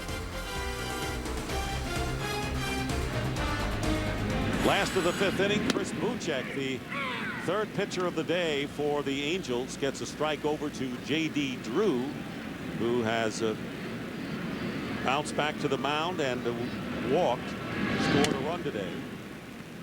Count 1 ball and 1 strike to Drew. Will be Drew, Mike Lowell, and Jason Varitek, the scheduled pitch hitters against Buchek.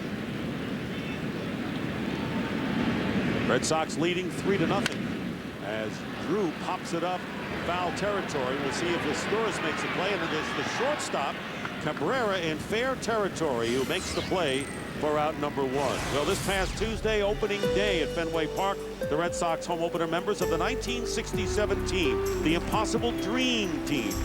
And the Red Sox celebrating the 40th anniversary. Carl Yastrzemski, who was the linchpin of that club. You saw Hawk Harrelson and Dick Williams, the manager. A great season for the Red Sox. 4 teams went down to the wire, and the Red Sox won the pennant as Lowell takes a call strike. Yes, that year, the last year that any player, major league player, has won the Triple Crown. Jim Lonborg with the Cy Young Award. Dick Williams, the manager of the year. I've told this story before, Dick. I played on the Cardinals. Played the World Series here, and after game 1, Yastrzemski took an 0-for-4 against Bob Gibson. And several of us were out near the dugout, the visiting dugout. That's going to be a foul ball. And we were waiting for the bus. and waiting for the rest of the guys to get ready. And we see the batting cage being wheeled out from the center field right there, right below the ladder. That's where the batting cage is stored. And in the before the 164th game of the year, Carl Yastrzemski took extra hitting. And I've never forgotten that thought of looking at him doing and realizing the dedication that that man had. And sure enough, the next day, 2 home runs for Yaz as the Red Sox beat the Cardinals. Then they lost it in 7 games, but I'll never forget that day, and I have goosebumps when I'm talking about it right now. But to see the dedication of that man after 163 games to take extra hitting, I mean, that's something you do in April, but you don't do that in the middle of October. Line drive to left field, right at Garrett Anderson for out number 2, and that will bring us to our Subway Fresh Fit trivia question. Red Sox, of course, celebrating the 40th anniversary of the Impossible Dream Team. Carl Yastrzemski won the Triple Crown that year. Who did he share the home run title with? Think it over. And you know, you were just talking about Carl Yastrzemski, who I got to know when I broadcast the Red Sox games in the mid-'70s, is that nothing came easy to him, and he worked. Just like his family, potato farmer out in Long Island, he scrapped and worked for everything. Everyone thought it was easy, that he had the ability. Well, you know what? He had ability, but he worked because he knew he had to do it. And he did the same thing you're talking about in the final years of his career. Yep, nobody worked harder at his craft than Yastrzemski. Pop-up lands, bounces off the Red Sox dugout, and they wrote a little song about Carl Yastrzemski. Carl Yastrzemski, Carl Yastrzemski, what power he has. Our Boston team is always on the beam, cause we got Jazz. We Fenway fans, we stop and clap our hands, and Jazz is Jazz. Those rival pitchers. Varitek with a base hit as Izturis going to his right, making a backhanded stab, and the third baseman have made some brilliant plays, none better than Messier Izturis, robbing Varitek of extra bases. 1-2-3 inning. After 5, 3-0 Red Sox.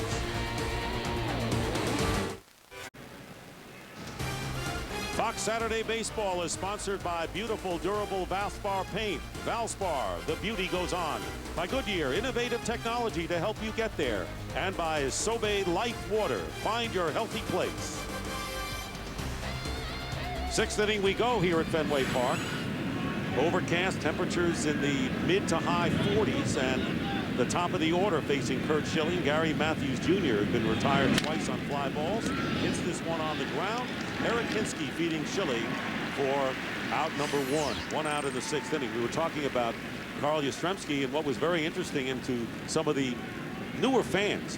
He said, you know, Red Sox Nation has not been around that long, because when the Red Sox played, they would boo players. I know Carl Yastrzemski, you know, when he didn't produce early on, there were 10,000 fans at games here at Fenway Park. Oh, yeah. It wasn't an automatic sellout like they have now. Ted Williams hit his home run to end his career, and there weren't that. His park was half filled.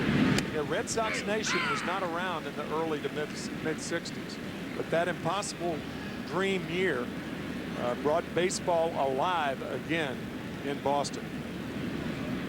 Orlando Cabrera with the breaking pitch, taking it for the strike from Schilling.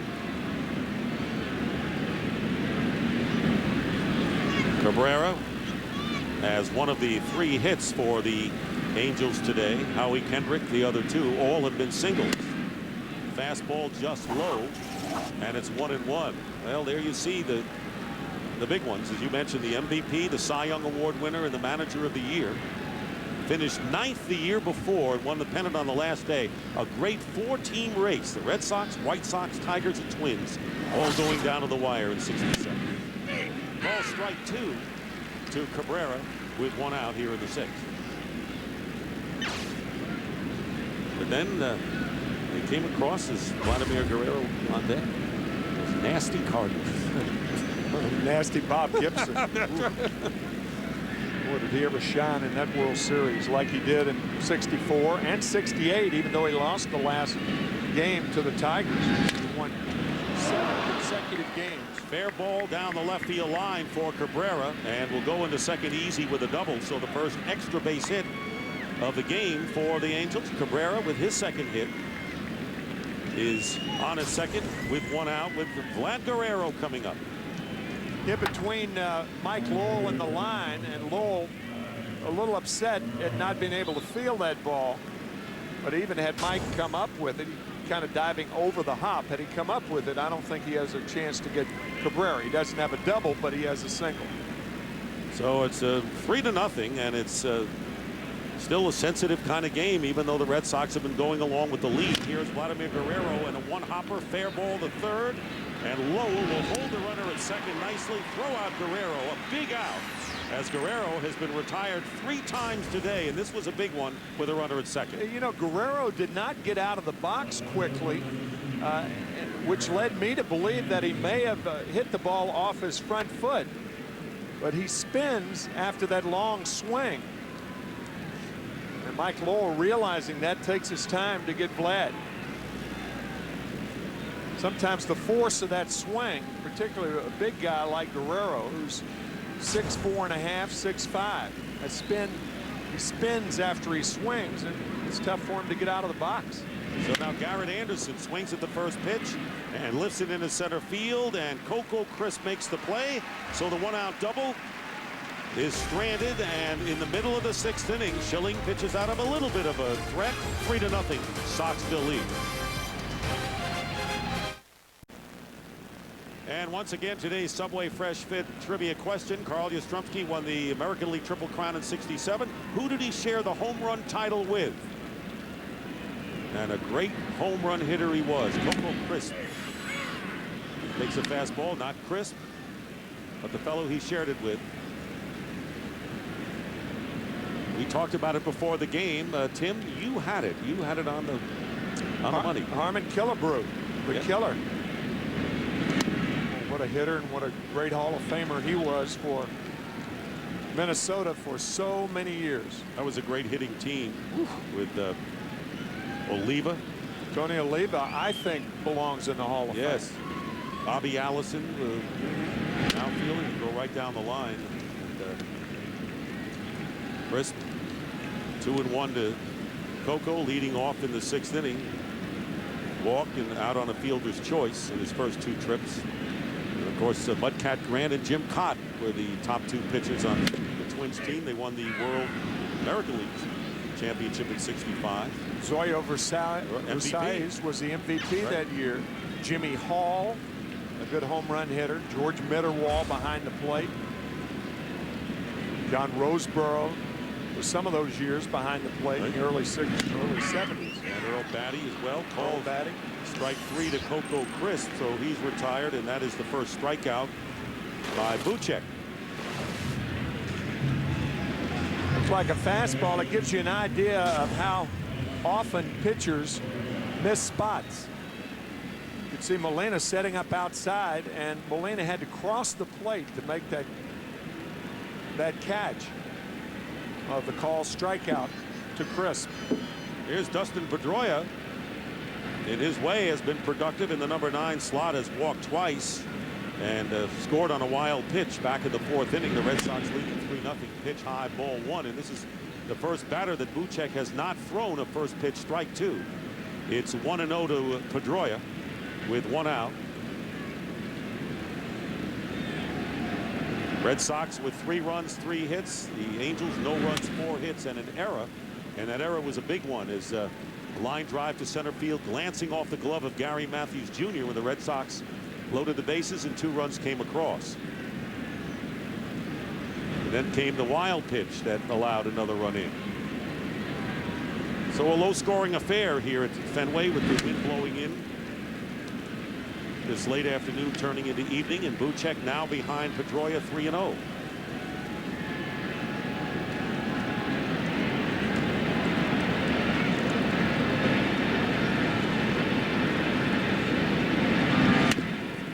And it's 3-1.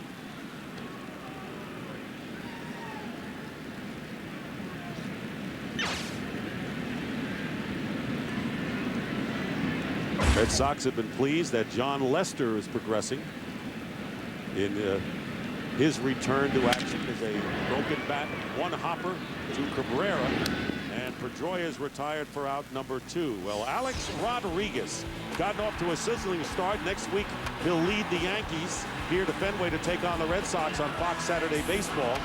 Off to a great start, has hit in 9 consecutive games, and A-Rod leading the majors in both homers and RBIs, off to a brilliant start this year, and the first Yankee in history to hit home runs in the first 5 games of the season.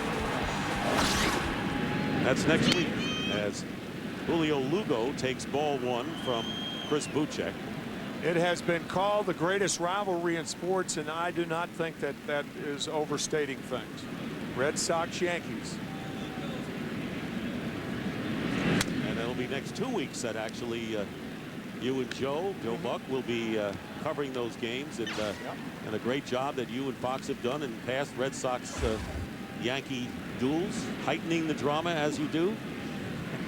You don't need to heighten that drama. Well, never hurts. Just show up.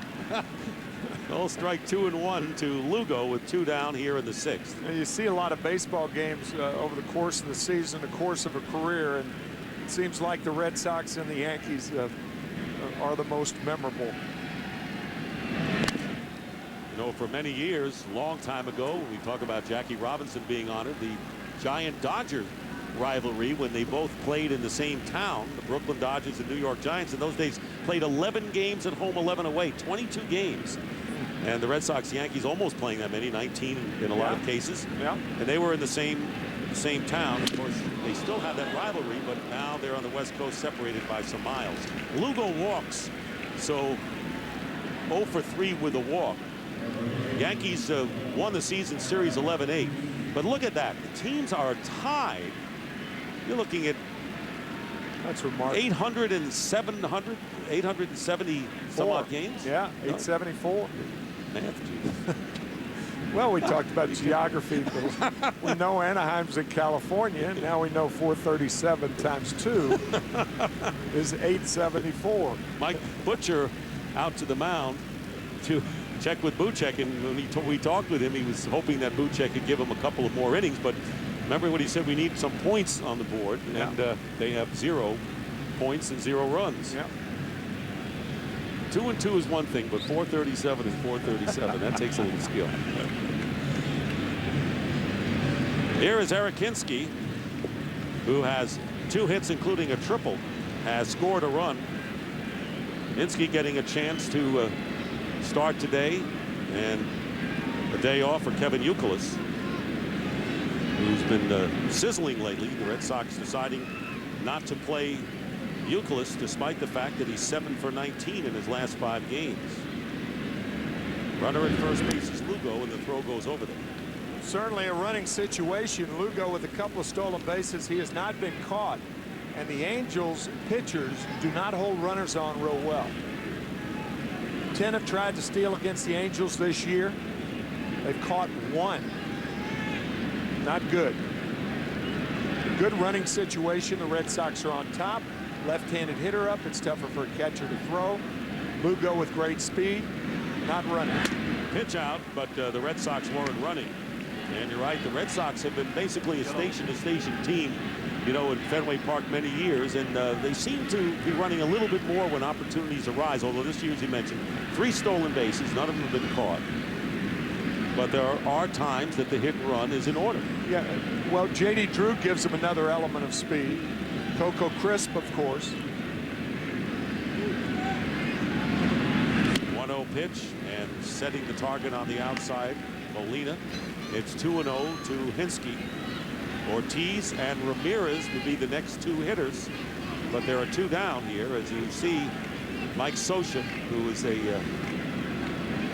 heady catcher, to say the least, for the Dodgers. Excellent catcher. And on the corner is that fastball, and it's 2-1 to Hinske. Excellent catcher and a better manager. That's a great compliment. It really is. Well deserved, too. 8th year as the skipper of the Angels. There's the lead by Lugo with 2 down.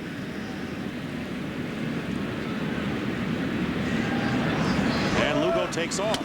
Pitch taken for a ball. The throw to second, not in time. Lugo got a good jump and has his 3rd stolen base of the year, the 4th for the Red Sox. Strong throw, but on the wrong side. Molina gets rid of it quickly, but it's on the 3rd base side, and shortstop Orlando Cabrera has to come across the bag. Sliding to the outside of the bag is Lugo, his 3rd stolen base of the year. So Mike Scioscia making sure with home plate umpire Tim Timmons that the count is indeed 3-1, which it is, with 2 out. And Julio Lugo now in scoring position. Pitch to Hinske, ball 4, and he's on. Runners at 1st and 2nd. Here in the 6th inning, Dick Stockton and Tim McCarver here at Fenway Park in Boston. The Red Sox lead the Angels 3-0. 2 runs came in on Veritek's line drive off the glove of Gary Matthews Jr., scoring 2 runs. Could have been the 3rd out and should have been. And then in the 4th inning, a wild pitch with Ramirez up. And scoring was Dustin Pedroia with the 3rd run.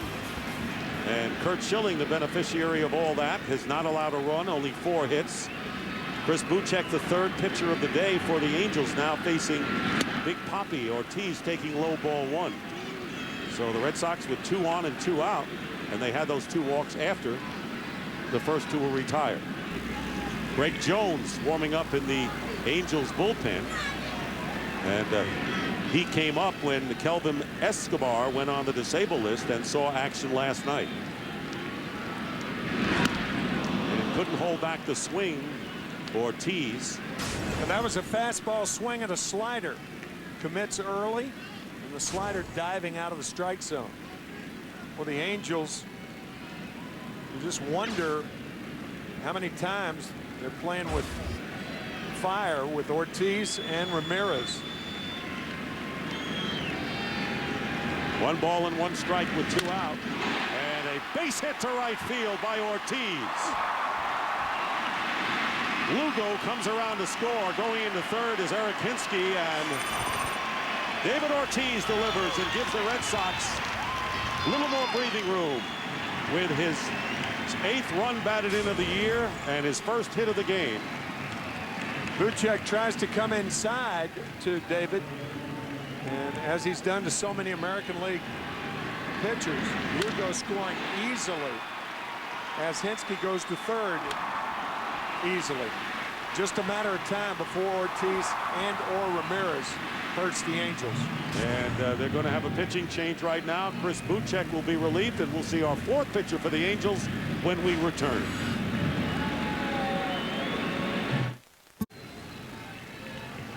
And there is a 30-year-old Greg Jones, the 4th pitcher of the game for the Angels. As we mentioned, pitched last night after being called up from Salt Lake City, gave up 2 runs. And has been recalled by the Angels for brief stints 3 times in the last several years. Will be facing Manny Ramirez, who 0 for 3 this afternoon. David Ortiz on at 1st base with an RBI single, the 1st run batted in we've had in this game. 4-0 to score. And Eric Hinske you saw with the lead at 3rd. First pitch, ball 1 to Ramirez.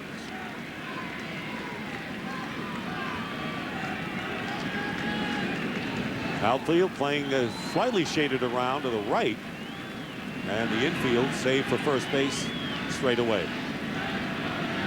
Manny with only 3 runs batted in thus far on the season. Good breaking pitch, fouled at the plate, and it's 1-1. Dick, I wish I knew as a player what I know as a broadcaster, and didn't really realize it till you come up here and do the game from this advantage and vantage point. That if you only stepped out of the box and looked at the outfield to see how they were playing, you could get an idea about how they were going to pitch. An example right here is you've got the left center field, the Angels giving Ramirez left center field, and they're pitching him away, anticipating Ramirez to hit the ball the other way, either to right center or right field. He's got good power that way. And a lot of room in left center field. Big swing and fouls it off. 2 balls and 2 strikes to Manny Ramirez. So if you're a hitter and you step out there, then how do you change your thinking? Well, you just get a better idea about how a team is going to approach you. For instance, it would be foolish right now for Buchek to be throwing Ramirez breaking balls. Or I should say Greg Jones. It's going to be away. I mean, Manny's too quick inside anyway. So here it is away. And the breaking ball misses. And the count is full, 3-2 with 2 down. So the Red Sox getting things going after 2 are out. A walk to Lugo. Stolen base, and Eric Hinske moving to first base on a walk, and then Ortiz with an RBI single. 3-2 pitch, and that's going to be a fair ball down the left field line. Karam's off the stands, and David Ortiz, who is running on the 3-2 pitch, will move into third base as Manny Ramirez gets the base hit. Runners at first and third with 2 out. That's an example of a lot of things. It's an example of how they were trying to pitch Ramirez. Watch the pinky come down of Molina. Pinky means fastball away. Molina sets up away, but Greg Jones misses inside. Molina's away, the pitch is inside, and that's why they didn't want to pitch Ramirez inside to begin with. But pitchers just don't throw it where they want to all the time. And Ramirez doubles down the left field line, and once again, that's why the Angels don't want to come inside to him. J.D. Drew lines one into the crowd. So after pitching away, Ramirez finally turns on an inside pitch and gets the base hit. 4th run batted in of the year.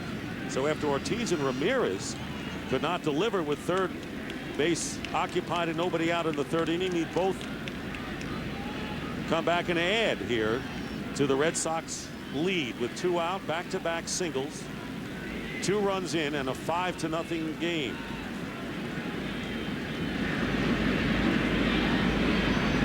So Hinske and Lugo have both scored. Drew with the pitch outside, 1 ball and 1 strike. Red Sox now with 5 hits. And at this point, starting really to wear down the Angels bullpen. Off the end of the bat, pop fly is Torres. Chases it into the photographer's booth.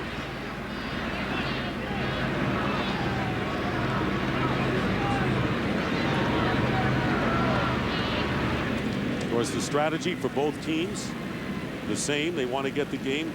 Frankie Rodriguez, if you're the Angels, the closer, and for the Red Sox, the Jonathan Papelbon. And right now, the Red Sox don't need Papelbon's services with the 5-0 lead at this point. Fly ball hit to left center field. Garrett Anderson moving over, making the catch, and finally they quell the Red Sox. They got the first 2 outs. The Red Sox got 2 runs. They will return to Boston after a break from your local Fox station. You're watching WFVX Fox Bangor.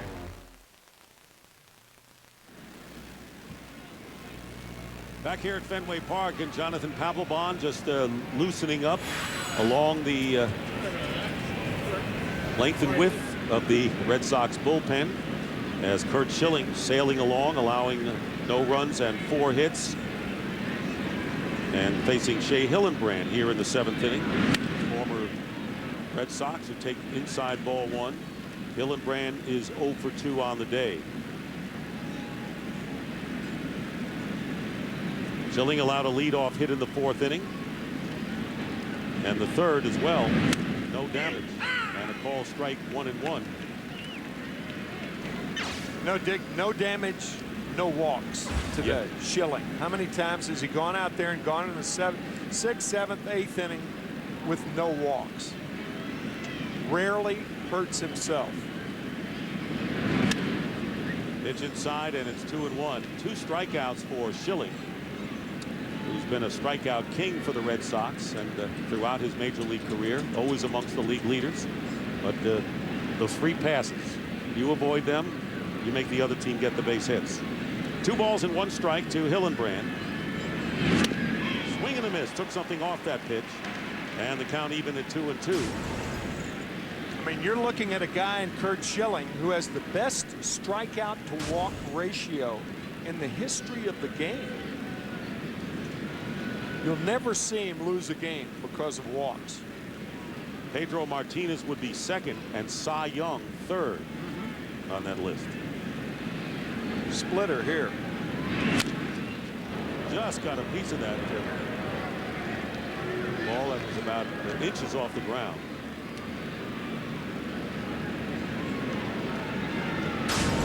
There's a splitter grip.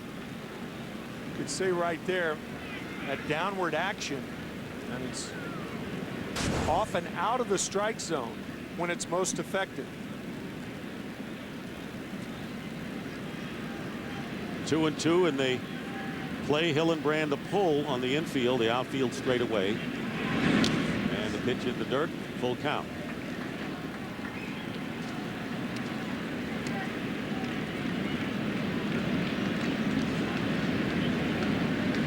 Three balls and 2 strikes with nobody out. We mentioned John Lester, the young left-hander. He had 51 pitches in Class A Greenville. Last year they discovered a treatable form of anaplastic large cell lymphoma in August, and it underwent treatment during the off-season. First left-hander in club history to win his first 5 decisions, and progress is being made, and everything is positive about the young left-hander John Lester. It's a courageous story of a young left-hander who's making his way back to the big leagues.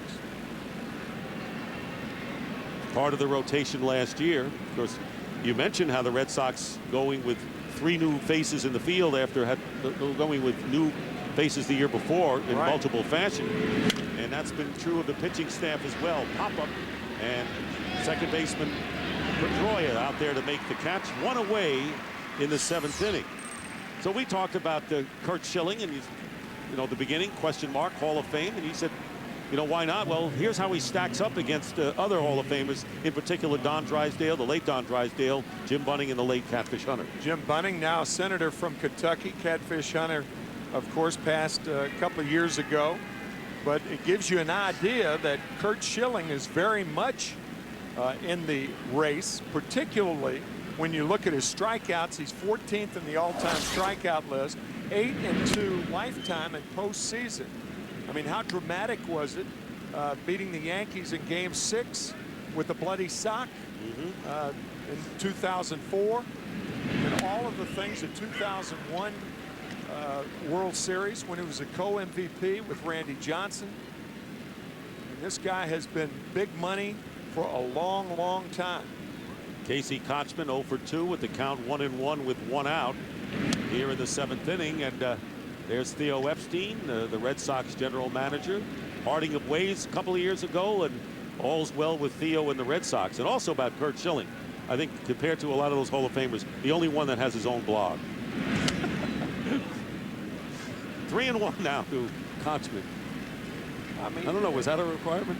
Jim Bunning may have his own blog now since he's a senator of Kentucky. Yes, maybe, but not as an active player. No. 38pitches.com answers questions from Red Sox fans all season long. Here's a pop foul, and Mike Lowell in fair territory makes the play for out number 2. On Schilling's blog, he said that what bothers him the most are first pitch hits. 2 down to Howie Kendrick, who has 2 of the 4 Angel hits. In fact, Orlando Cabrera, or the Marlin, represented here. Billy the Marlin? Wow. Tell you, if I were a pitcher, that would not bother me the most, first pitch hits. What would bother me the most would be 1-0, 2-0, and 3-1 hits. Because again, those would be the pitches that would be the most predictable.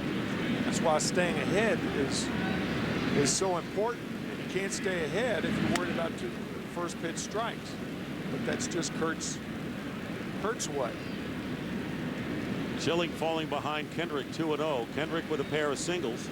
Orlando Cabrera with a single and a double, and that's been it as far as the Angels offense today. As Schilling has been able to handle Vlad Guerrero effectively in key situations. 0 for 3 for Vlad, and the strike in there, and it's 2-1. Well, the Brewers are represented. I mean, it's mascot day here at the ballpark. And it's the 10th birthday of the Red Sox mascot, and that's why they're all out here, including the Boston Bruins mascot.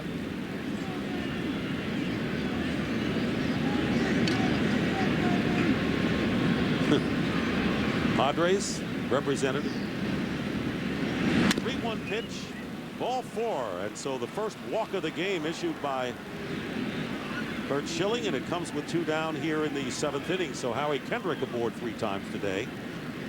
And here's Jose Molina, robbed by Mike Lowell in the 3rd inning, who made a sensational diving catch on a line drive and then struck out.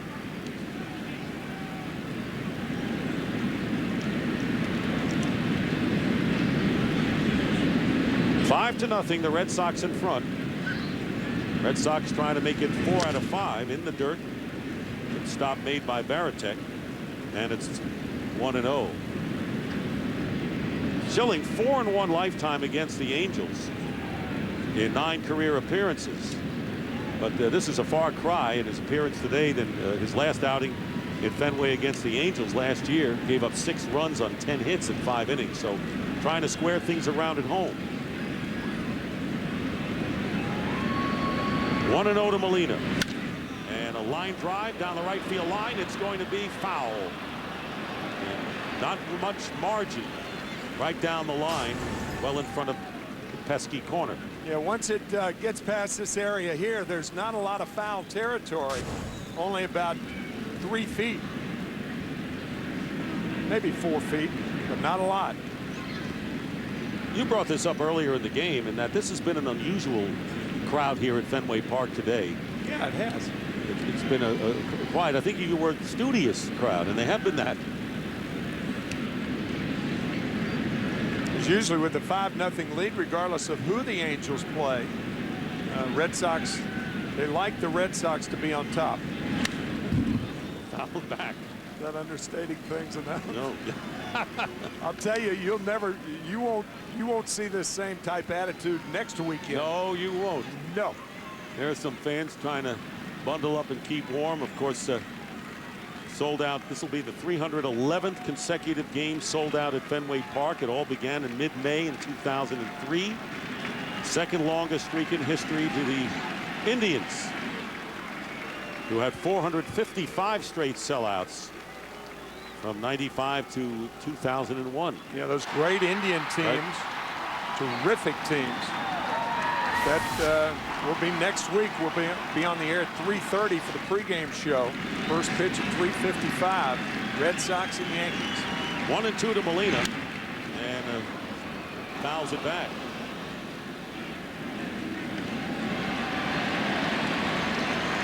Schilling now has thrown 86 pitches.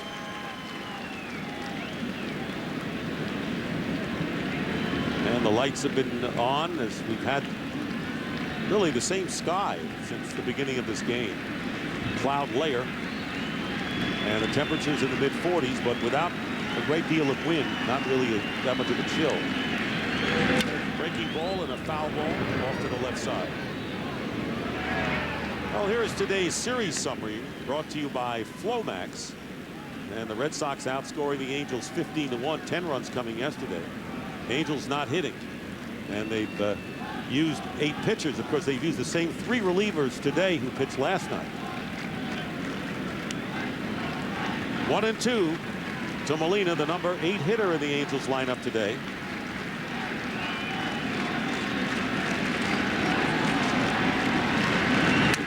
And it's now 2-2, but the Angels are going to be a factor. They're going to be a force this year, and they'll be battling it out with the A's all season long, and getting Bartolo Colon. He's gaining more stamina. I guess one more rehab assignment before next Friday when he's expected to come back. And Jared Weaver, who had shoulder tightness, and he is penciled in for Monday here. And staying alive is Jose Molina. And it's still 2 balls and 2 strikes with 2 out. Kendrick on at first base. So this has been a big pitch inning for Curt Schilling. Usually the type of pitching staff that the Angels have started the season with, you usually see at the end of a season. With Bartolo Colon because of problems. And then Jared Weaver, problems in the spring. Runner goes in the pitch in the dirt. So Kendrick with the stolen base. On at second and the full count to Molina. Kendrick had seen Schilling so many times and he just takes off. Second stolen base of the year for Howie Kendrick.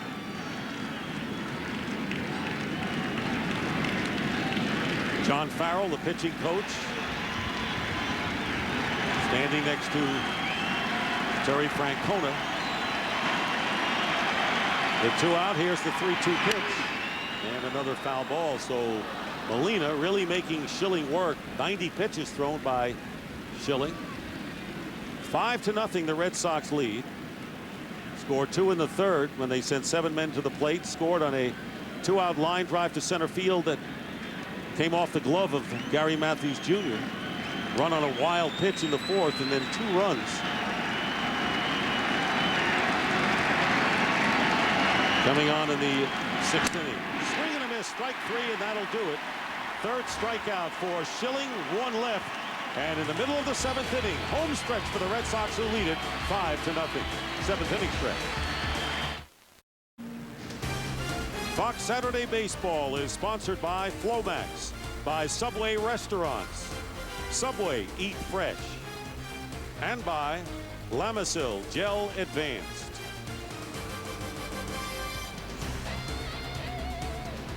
There at Fenway Park, Curt Schilling has worked 7 shutout innings, and the Red Sox coming to the plate against Greg Jones, and Mike Lowell will lead off.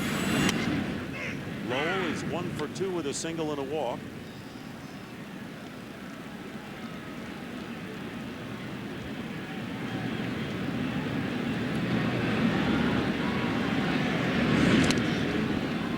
Breaking pitch, and the count now 0-2.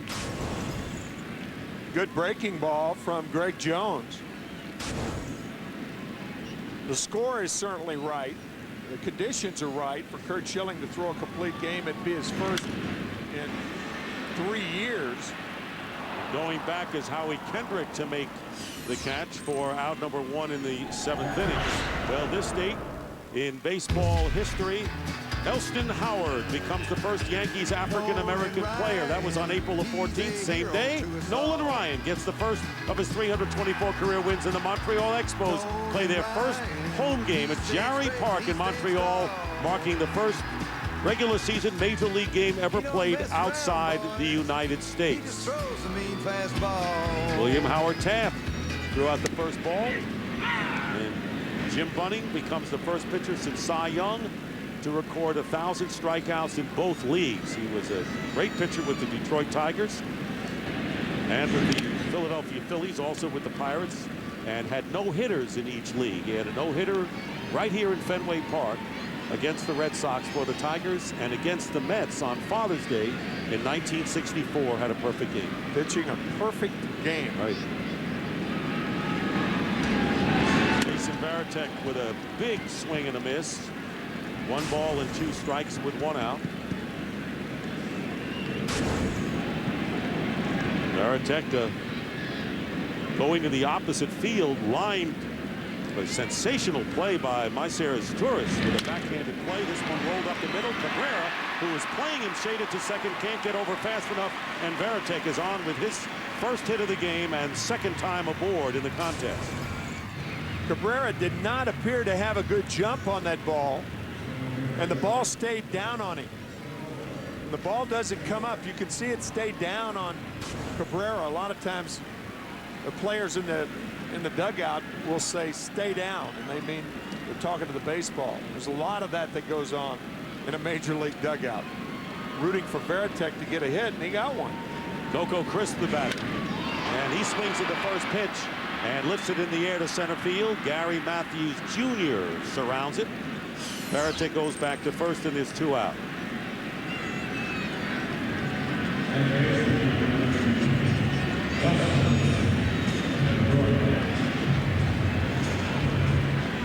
Tim, we were talking about this day in history, and the first game played outside the United States, Jarry Park in Montreal, and it was the Cardinals against the Expos.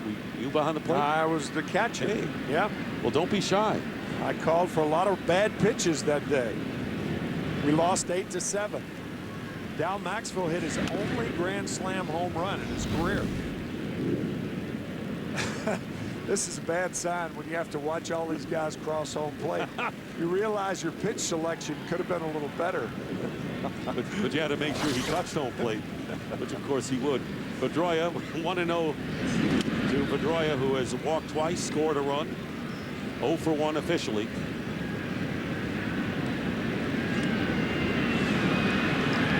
Two down and 2-0 the count. Mac Jones had a big day that day. Left fielder for the Expos. Rusty Staub was to become a member of the Montreal Expos, ultimately in the Montreal Expo Hall of Fame. Great red hit with 500 hits for 4 different teams. Tremendous. That's the only guy who's ever done that.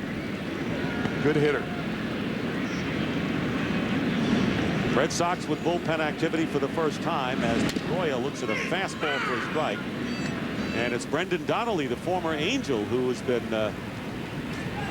in the news, not the way he wants it lately, ejected against the Mariners. Jose Guillen and Donnelly have a history. He struck out Guillen, and Guillen thought he made a gesture that he didn't like. Pine tar incident going back to last year, and all kinds of things that we won't tell you about right now as Pedroia pops out. So we're going to go to Jeannie Zelasco with a game break, brought to you by DirecTV. For the most in sports HD, you've got to get DirecTV. That is right, my friend, as we welcome you indeed to the DirecTV game break. I'm Jeannie Zelasco along with Mark Grace and, of course, Kevin Kennedy. Boy, we're watching shades of the 2006 Angels defense out there today. You know, last in the American League last year, 14th in defense. They got this guy for defense, Gary Matthews Jr. A 2-run error right there in the 3rd inning. That would cost him big time. Little savior right here because Cabrera makes a nice play going to his left up the middle. But Boston, once again, no success in Fenway Park. And Curt Schilling's on the mound for the Boston Red Sox, and he's getting older, but he's getting even smarter. I didn't think I'd ever say that, but there's the split finger to Vladimir Guerrero. How about a cutter in there to tear up Garrett Anderson? And then a pitch you don't hear about much, an overhand curveball. Shea Hillenbrand way out in front. He just continues to roll along. All right, checking another score for you. Top 9, the Mariners over the Rangers 8-3. Coming into today, the Rangers committed 2 errors. How about 3 on the day? We're talking about some bad defense. This has been the DirecTV game break.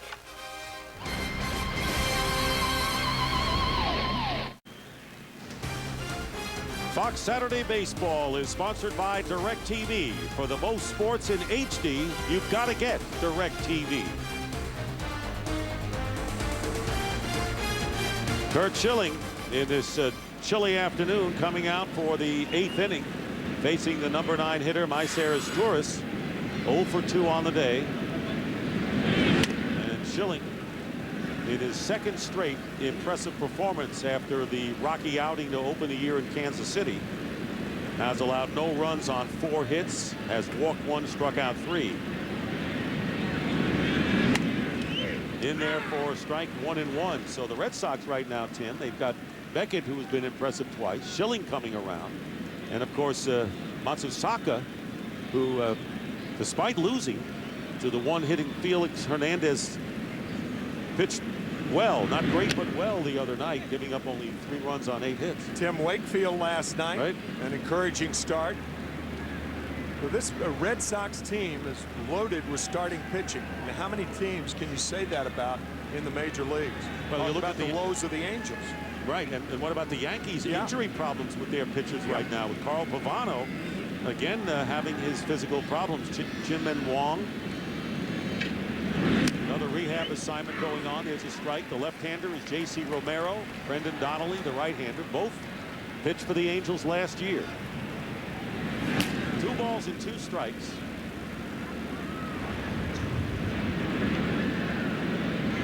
First game in 60 years. I love Poppy.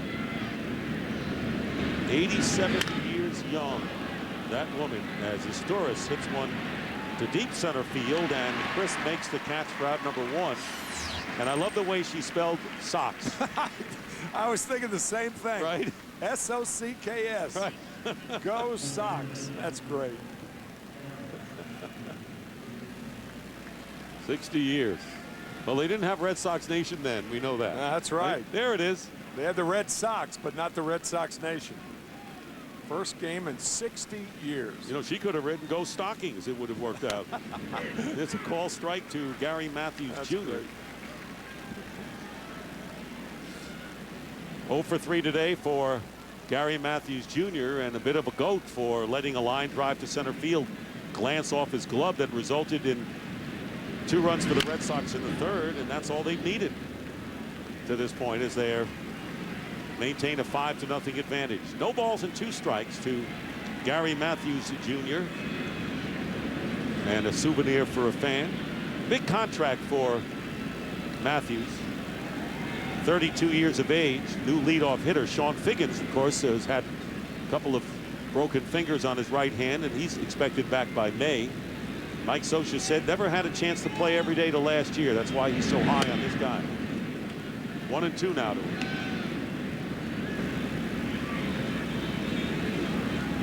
You talked about Mike Scioscia. You said better manager than a catcher, and I think what I really like about him is calmness. You know, his grace under pressure, so to speak. Yeah, he's a good cases. man. I've seen him over the years in all sorts of situations. His 8th year as the manager of the Angels. He is a good one. Matthews goes down on strikes. That's the 4th strikeout for Schilling. 2 down here in the 8th. Yeah, the body language of a hitter will often tell you how effective the pitch is. You can look at Gary Matthews waving futilely at that breaking ball from Schilling. Curt has been in total charge this afternoon. And he has thrown 101 pitches as Curt Schilling. And looking at Orlando Cabrera, who has 2 of the 4 hits. Looked like Cabrera buckled a bit as he takes the pitch for the strike. Cabrera, single and a double. Kendrick with a couple of singles, and that's been the offense for the Angels today. Fastball into the air to right field. J.D. Drew coming over, makes the catch on the warning track, and a 1-2-3 inning for Schilling. He retired the first 6 of the game and has retired the last 4. Schilling in command. We go to the 9th.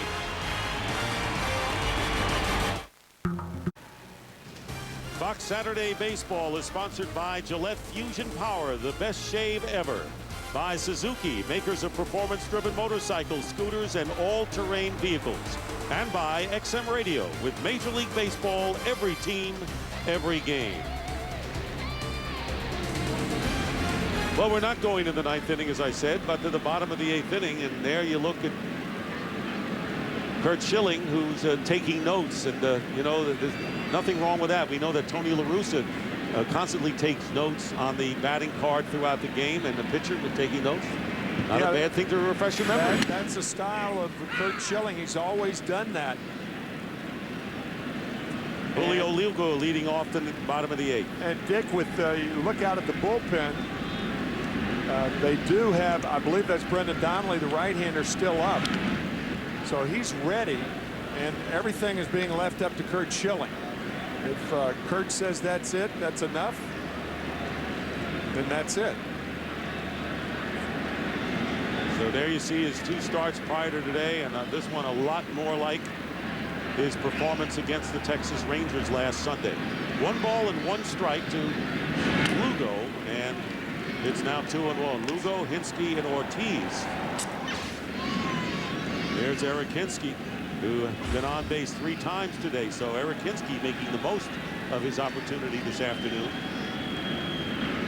Here's the 2-1, and there's the 1 attempt foul. And it evens the count. And it'll be interesting as you see Lugo again. He wanted to push that ball, and that was a fastball inside. He almost ran into it. Interesting to see what Curt Schilling decides. He has 19 career shutouts to his credit, and the last one was back in 2003 when he was a member of the Arizona Diamondbacks. And it's getting chillier. I think the temperature has dropped considerably. Here's the 2-2 pitch up the middle and a base hit to center field. So Julio Lugo on base for the second straight time and gets a base hit. Well, the sounds of the game today. We want to thank Tim Timmons, the home plate umpire, for the comments that we will pick up here.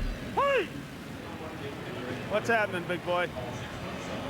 Ah, this ain't cold. Hey! Ah! Ouch. Ouch.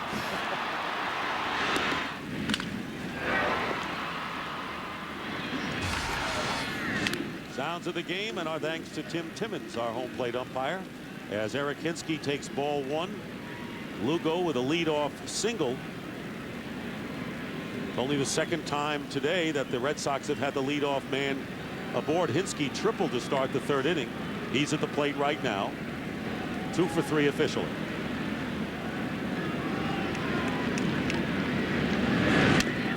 Swing and a miss. Let you know about the weather and how it compares. 7 of the 9 New England Patriots games played in Foxborough last year were played in warmer temperatures than what we've had today. How about that? Great note. Look down the dugout, you instead of Terry Francona, you expect to see Bill Belichick. Ball getting loose, but no advance by Lugo. Well, he would have that gray hood on, that gray sweatshirt with the hood, which would become kind of a trademark for Belichick. Two balls and a strike to Hinske. Last complete game, 9-inning shutout, was Pedro Martinez in August of '04. Gives you an idea of the changing times in baseball, not just the Red Sox, but throughout baseball. Very, very few games pitched now. Now they've had 5-inning shutouts, you know, but not the same as going the route. But you're so right. Remember they said, can he give us 300 innings in a season? Oh yeah, right? yeah. Of course, those were times when you had 4-man rotations and not 5. Right. 2-1 with Lugo, the runner at first base. He has a stolen base already today, and the pitch is taken for a ball. 3-1 to Hinske. David Ortiz on deck. And Manny Ramirez to follow. And of course, no one leaves Fenway Park. They have a chance to see Big Papi and Manny get one more chance at the plate.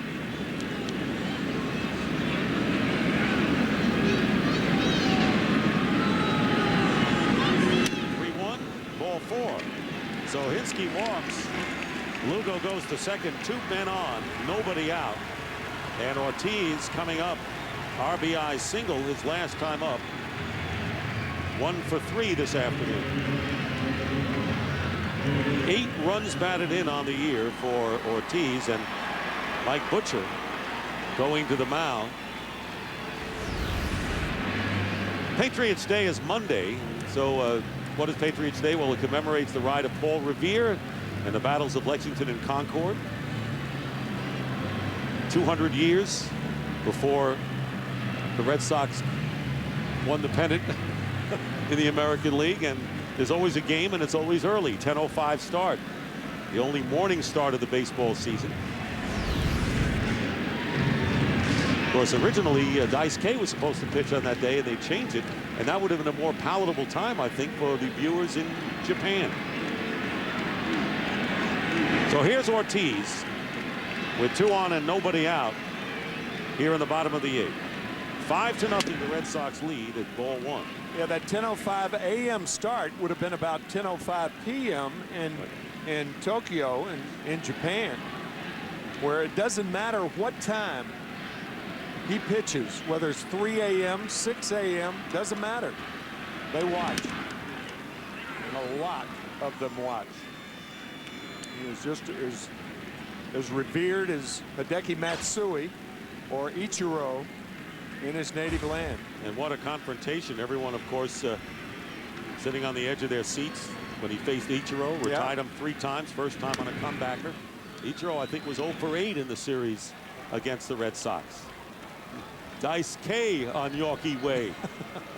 Red Sox Nation has certainly expanded. And a very personable guy, and you'll get a good smile from him once in a while. He'll make a play and give a smile to his teammates. There's a drive hit deep to center field. Matthews looking up, way back, gone. Home run, David Ortiz. And that's why they stay with a 5-0 lead in the cold in the early evening here at Fenway Park. 3rd homer of the year for Ortiz. And 3 more runs crossed the plate, 4 RBIs on the day, and 11 on the season for Ortiz. And the Red Sox have opened up the gap to 8-0. Big Poppy pops one. Yet another one. Fastball out over the plate. And it was just a matter of time in this game before he got on track. Here's Manny, and Manny Ramirez takes a strike on a breaking hit. So Ortiz started off 2 for 15 at the plate in the first 4 games. Has certainly rounded out to the form that the Red Sox fans expect. Manny gets under this one, and Ramirez pops it into short right field. Howie Kendrick with the catch, and that is the first out here in the 8th inning. So the leadoff single by Lugo, Hinsky's walk, and then Ortiz blast to straightaway center field, adding 3 to the Red Sox tally. So 10 runs last night, 8 more today. 18-1 in the series.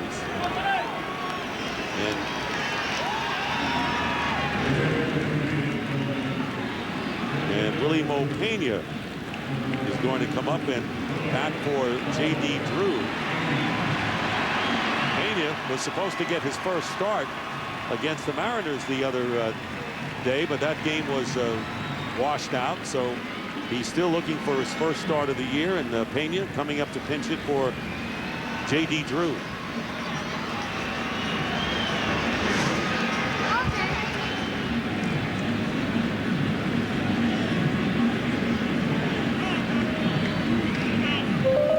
The one good thing a big lead can do. Willie Mo Pena finished last night's game in right field, spelling J.D. Drew, and he'll do it again today. 0 for 3 as a pinch hitter this season. And in his first year with the Red Sox, the former Cincinnati Reds performer had a career best .301 batting average, 15 doubles, 11 homers, and 42 runs batted in. He looks at strike 1. And right now in the bullpen, Kyle Snyder, the right-hander, joining the other right-hander with the glasses, Brendan Donnelly, who's been up for a good part of this game in the late stages. And a ball, 1-1 to Pena. Drew ended up 0 for 3 with a walk, so his 9-game hitting streak goes by the boards. Good slider by Jones, and it's 1-2.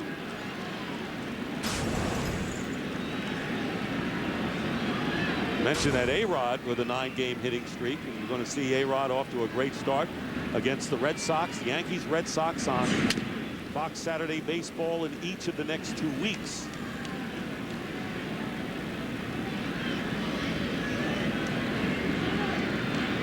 Bobby Richardson holds the Yankee record for the longest hitting streak at the start of the season with 15. So Pena goes quietly on a called 3rd strike, and that's in the last 50 years. So Pena is out number 2, and Mike Lowell, who is 1 for 3, single and a walk today. Yankees losing to the Athletics last night in a late game, 5-4. In 11 innings that game went. And they play the Athletics once again tonight and tomorrow before they return to New York. Lowell hits it in the air, left field, and trying to find the leap against the board. Garrett Anderson does it perfectly to retire the side. But Big Poppy puts a big charge into this crowd that hangs in there with a 3-run homer. And the score is 8-0 the Red Sox. And now we go to the ninth.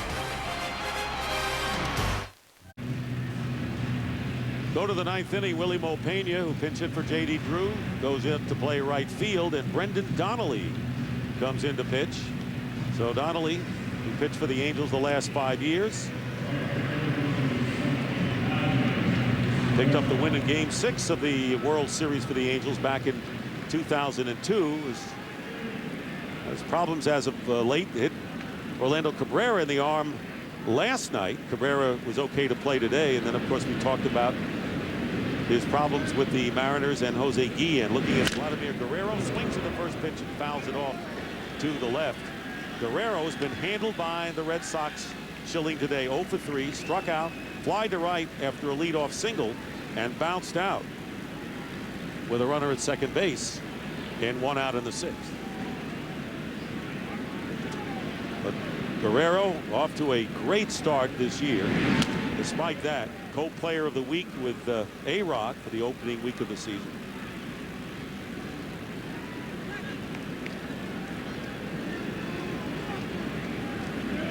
And facing Brendan Donnelly.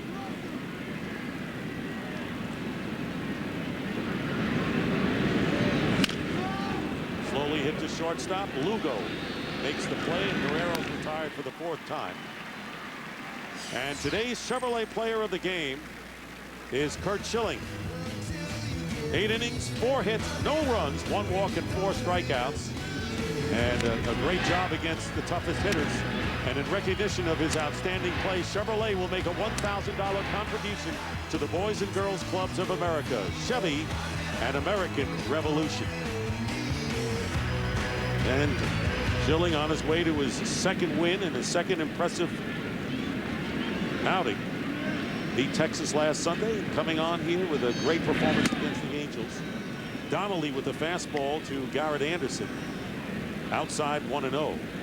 Anderson 0 for 3 today. Twice has bounced to Hinsky at first.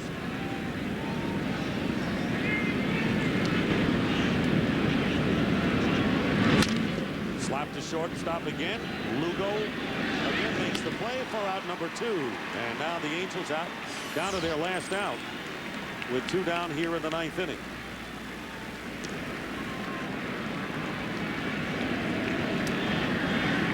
And the Angels' problems, of course, Tim, we talked about pitchers, starting pitchers who are just starting to get back for them. But this is a team that hit about 150 in the last several games with runners in scoring position. Yeah, totally throttled these last 2 games against the Red Sox. Jay Hillenbrand, designated hitter, 0 for 3. Strike 1 from Donnelly.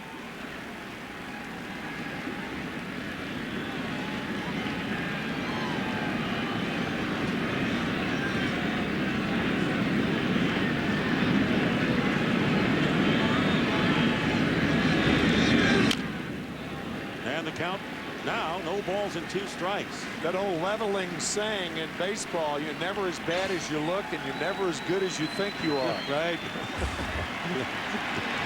Early going. Crowd on its feet. And looking for the Red Sox to top it off and finish an 8-0 game after they won 10-1 yesterday. Broken back grounder, and Lugo can't handle it. And safe at first base is Hillenbrand. Part of the bat went out toward the mound. You can see how Cabrera is playing in the hole. The broken bat, ball stays down on him, and Julio can't come up with it. Here's a pinch runner being used because Hillenbrand missed 5 games with a pulled groin. So Tom Murphy is in to run for Jay. And Casey Kochman, who was 0 for 3.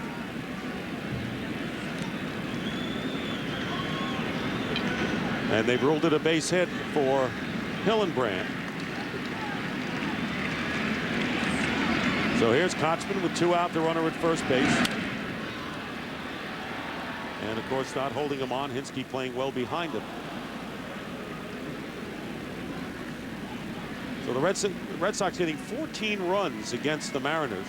There's Murphy, the pinch runner, being held to 1 hit, and they got that hit in the 8th inning against Felix Hernandez, and then coming back with 10 runs last night and 8 today. 1 ball, 1 strike to Kochman. Yeah, you could have had 28 other teams face Felix Hernandez on Wednesday night, and they would have had 1 hit. Nobody was going to hit him that night. Doesn't it turn out that way? All the attention is on one pitcher, and all of a sudden the other guy. Yeah. Don't forget the other guy. Well, the other guy with that electric stuff of his, that Felix Hernandez. Well, what a performance that was. Everybody oohing and eyeing here in Boston. And oohing and eyeing at that man, David Ortiz, blasted a 3-run homer here in the 8th inning to give the Red Sox a real comfortable lead. Line shot into the crowd. 2 balls, 2 strikes. Once again, the Angels down to their last strike. 5-1 start for California, or for Los Angeles. They were the Los Angeles Angels when they came into the league, and they're now the Los Angeles Angels again. 5-2 still match their best start, but they've run on hard times. Another foul ball. So the Angels are headed for their 5th loss in their last 6 games.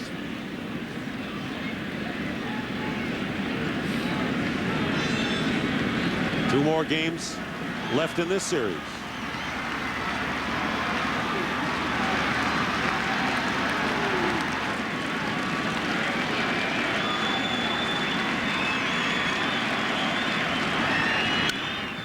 Fly ball left field. Manny come over, long run, he's there, makes the catch, and the ball game is over. And the Red Sox beat the Angels 8-0 as Donnelly finishes the 9th. Curt Schilling goes 8 innings, pitches shutout ball, and wins his 2nd game of the year and is 2-1. Final score, the Red Sox 8 and the Angels 0. Promotional consideration paid for by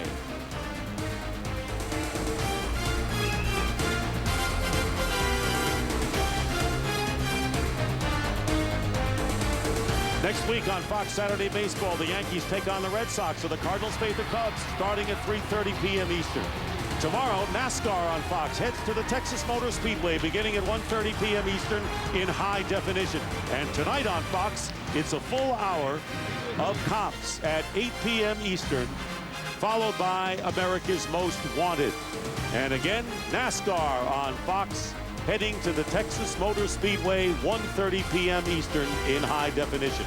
For more information on today's game and for the latest information on MLB, log on to foxsports.com, powered by MSN, the world's favorite sports site. So for Tim McCarver, I'm Dick Stockton saying so long from Boston. You've been watching Fox Sports, home of the 2007 Major League Baseball All-Star Game. So long, everybody.